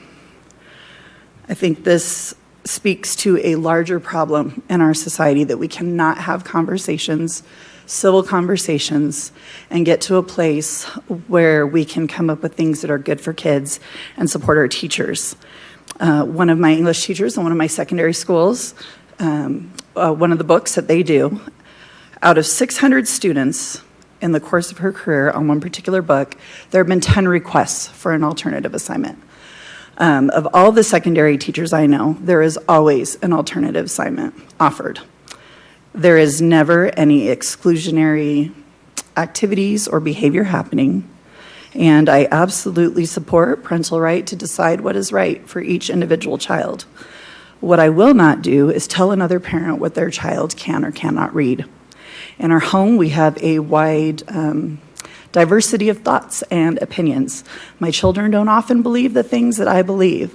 I am never going to tell them that they need to believe something different or that they need to think what I think because I think it. I want to be very clear that I stand in support of all of my English teachers, my librarians, and other staff members who are professionals, and they are experts at their job, and they spend a lot of time and effort into creating assignments that allow children to have an opportunity to think about things outside of themselves, to present subjects that maybe they wouldn't have otherwise been exposed to. I think that's the role of school, is to help kids decide what they believe, what they stand for. You don't have to agree with everything. Our world certainly isn't built that way. I am really disappointed in the way that our community has responded to some of this. I spend more of my time talking with people that I don't agree with than people that I do, and I'm absolutely happy to do that because I do represent multiple opinions and points of view. What I am not okay with is people who decide that they can attack another person or heckle a student because they don't agree with what they believe with, and I believe that it is our duty as citizens in humanity to do better. So I thought we were going to change the removal to review, which I guess we didn't, and I really wanted to see the removal of the last section under statement of policy. So since we have not done that, then I speak against this policy and this motion. We can do a better job. Thank you, Stacy. Anyone is free at any time to suggest an amendment. That's still a possibility. Just want to make that clear. Substitute motion. That would be a substitute motion. Okay. I serve on the policy committee, and I'm just wanted to recognize the principles, some of the principles that we've been wrestling with. And the first is that the board recognizes the importance of freedom of inquiry and study as guaranteed by the Constitution and the First Amendment protections. That's written in the policy.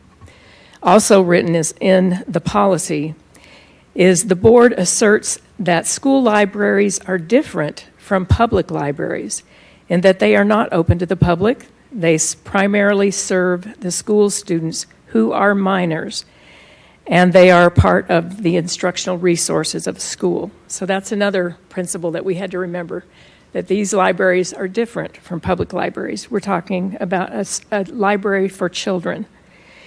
Another principle that we've talked about is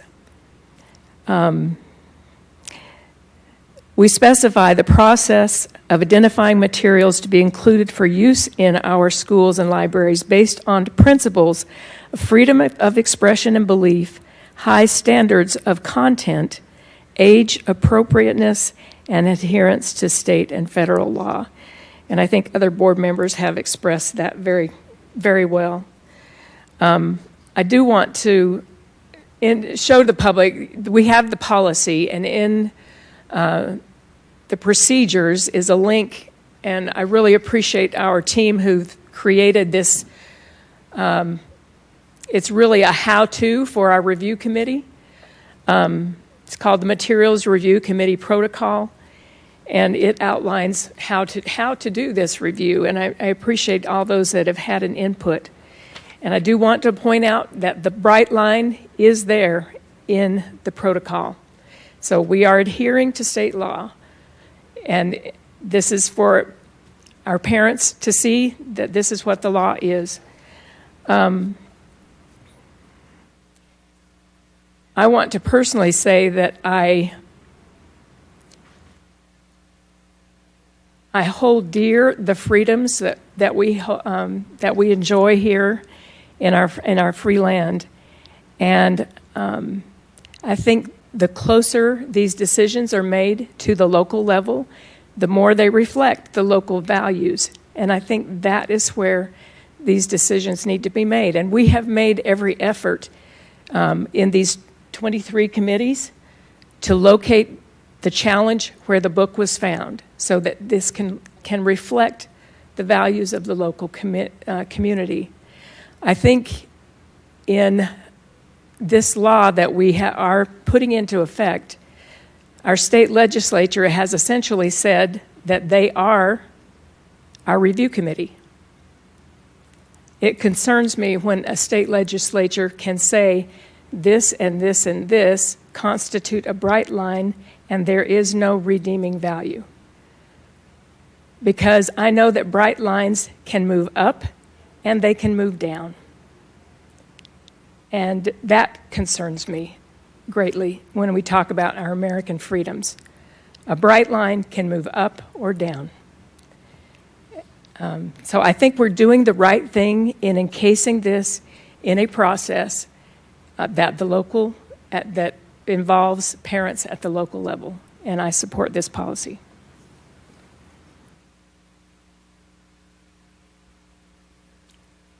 Okay, we have a motion, and we have a second. Is there any further discussion? Okay, we will now call for a vote. All in favor say aye. Aye. Aye. All not in favor say no. Nay. Okay, we have 2 nays and 5 ayes. Motion passes, or the policy passes. Thank you, Board Member Wilson. The next discussion action item is the adoption of the changes that have been made to the Alpine School District Board Member Handbook. Appreciate Rhonda Mortensen and her work in editing that and updating that. And I believe that it would be appropriate for the board to adopt that as their current handbook, with the understanding that changes can be made as needed. Thank you very much, Superintendent. I would like to hear a motion on this. Julie? I'd like to make a motion for us to adopt the board member handbook. I'll second it. Wait, in stereo. did you do it too? Rhonda, you'll have to call that. Who seconded it? I did. Stacy. Motion by Julie, second by Stacy. Is there any discussion on the handbook? I just wanted to send a shout out to Rhonda. I know that she has spent an insane amount of time really seeking clarity with this, and I just want to extend my gratitude to her. Also, that when I end up making like 15 suggestions on a Sunday night, that they're resolved the next morning by like 9 a.m. Rhonda's a rock star. I love that it finds a perfect balance to me of it is enough information for new board members that it's very readable and easy to digest, and I also feel like it covers enough that it's also a good reminder for sitting board members. And so I just want to extend my gratitude to Rhonda because she found the perfect balance of clarity and detail. I just, maybe Rhonda should do policy. I'll second that.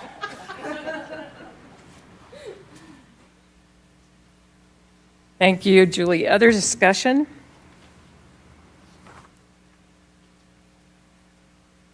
I think we're all just grateful, Rhonda Mortensen. Put that in the minutes. Much clarity. All right, seeing no further discussion, we'll bring this to a vote. All those in favor of adopting the new ASD board member handbook, say aye. Aye. Aye. Any nay? Those opposed? Thank you. All right. Next, we're going on to member and superintendent reports and information items. I do have something to share with the board. Superintendent, do you want to go first? I jump in. Is that okay? Okay. As you know, I sit on the Human Sexuality Committee. And I just want you to know that there has been a newly created Parents Guide. And it's a list of the Utah Core Standards and Learning Intentions. And it lists the district-approved materials that will be accessible through the URL starting on the second semester. And the URL will, basically, it will be listed on the parent letter that goes home to every 8th and 10th grade parent. And the parent will be able to view the approved materials and then contact their student's health teacher to review which materials they'll be using in their classroom. And the list will include access to view the contraceptive PowerPoint that was approved by our Human Sexuality Committee a few years ago. And so I'm just giving you a little update on that. It's wonderful of how much is being done on the human sexuality part of it and getting parents involved and being able to approve materials. And if they're curious of what their health teacher is sharing in class, they'll be able to view that. So, thank you. I will be fast. Eric Woodhouse came with me was that today? That was today.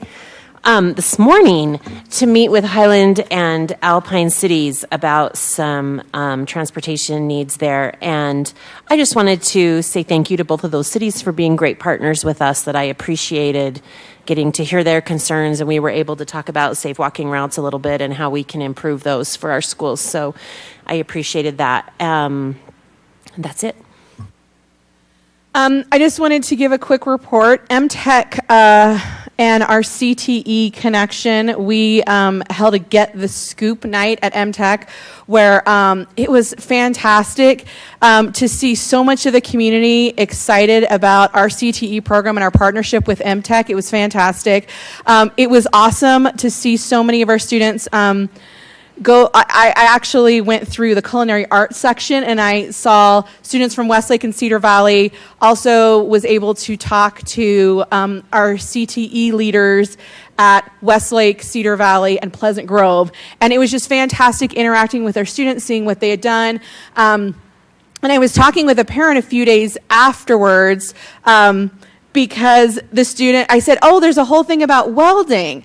And this is like the brain that I have now that I've been sitting on the board for a while. He said, do you think I'm going to get to weld? And I'm like, that feels like a liability risk. I'm going to go with no, because he's a 7th grader, right? And 7th grade boys sometimes do not make the best decisions in life.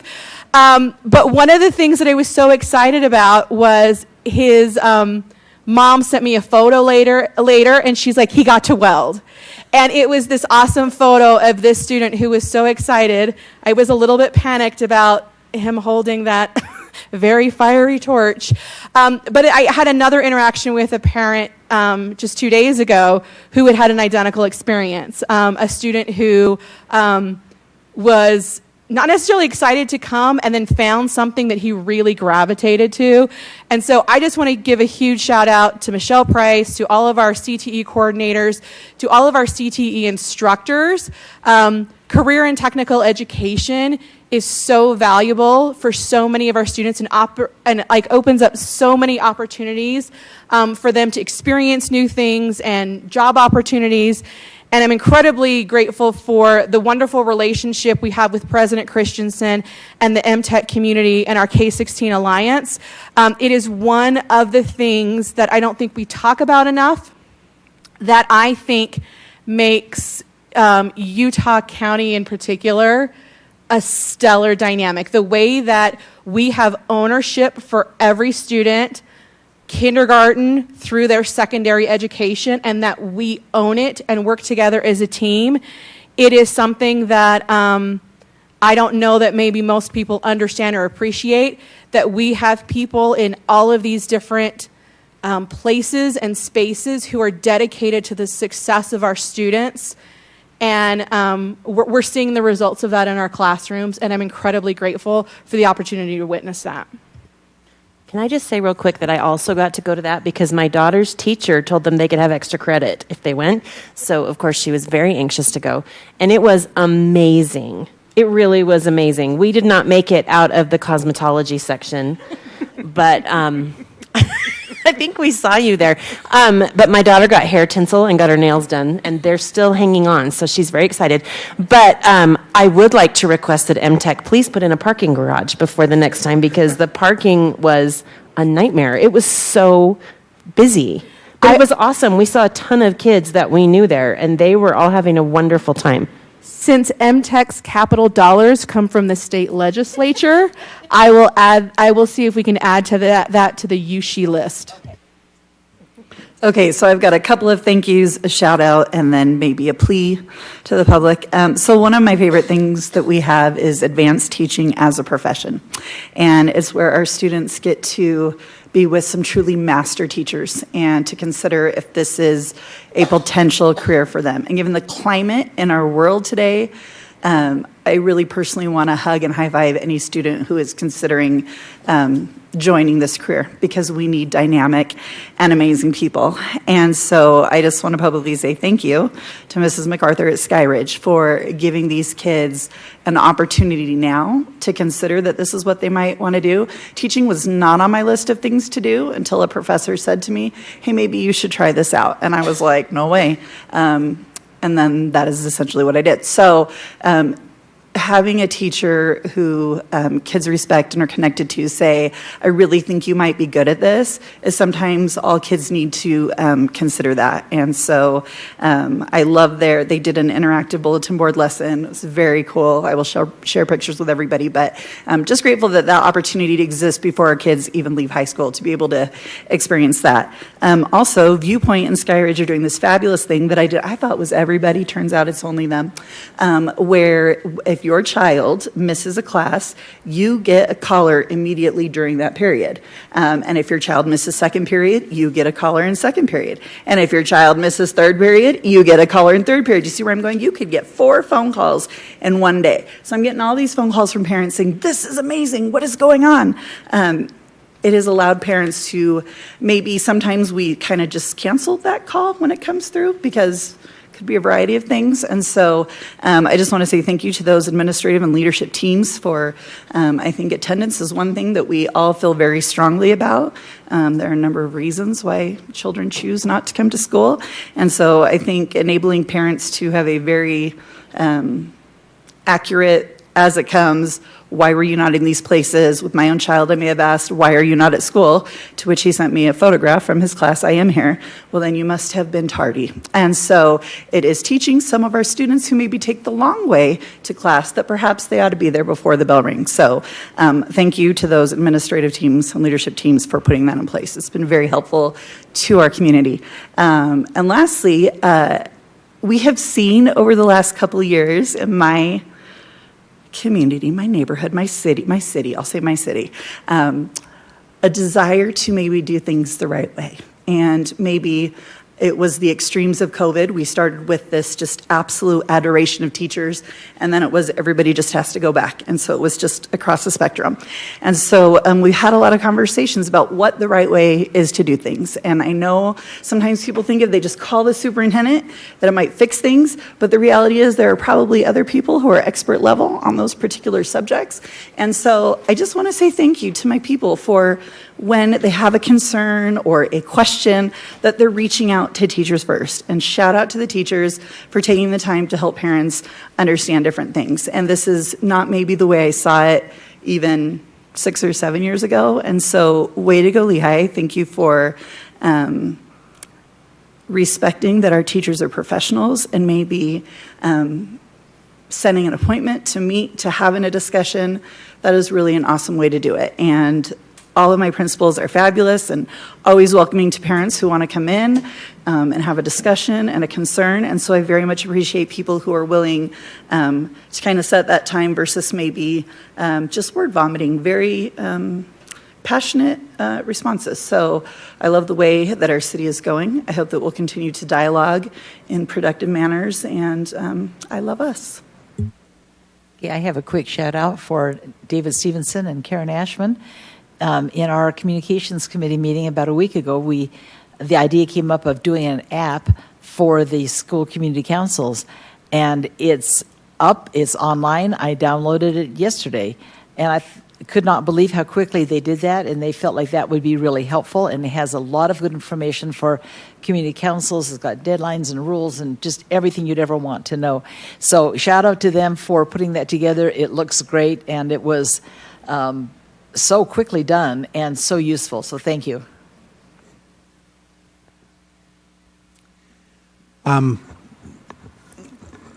I had some difficult conversations today. Many of you are aware that we had a tragic accident occur that involved Alpine School District on Monday. And unfortunately, a young lady lost her life. I was able to reach out to her mother today and express our condolences for their loss.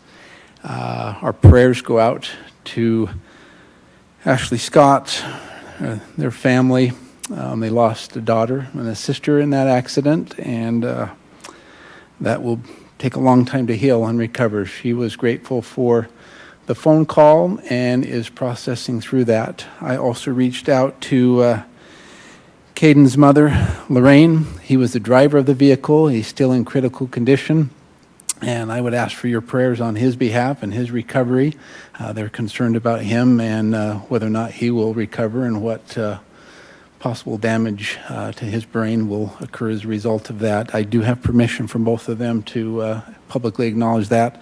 I also reached out to the driver of our bus, a wonderful individual who loves his job and was doing his job and doing it well, and is saddened by the accident, but he's going to be okay. Physically he's fine, and emotionally and mentally he's working through those challenges. So our thoughts go out to those families affected by that, and we're saddened by their loss and pray for their well-being as they process through this. So thank you for the opportunity to publicly acknowledge that.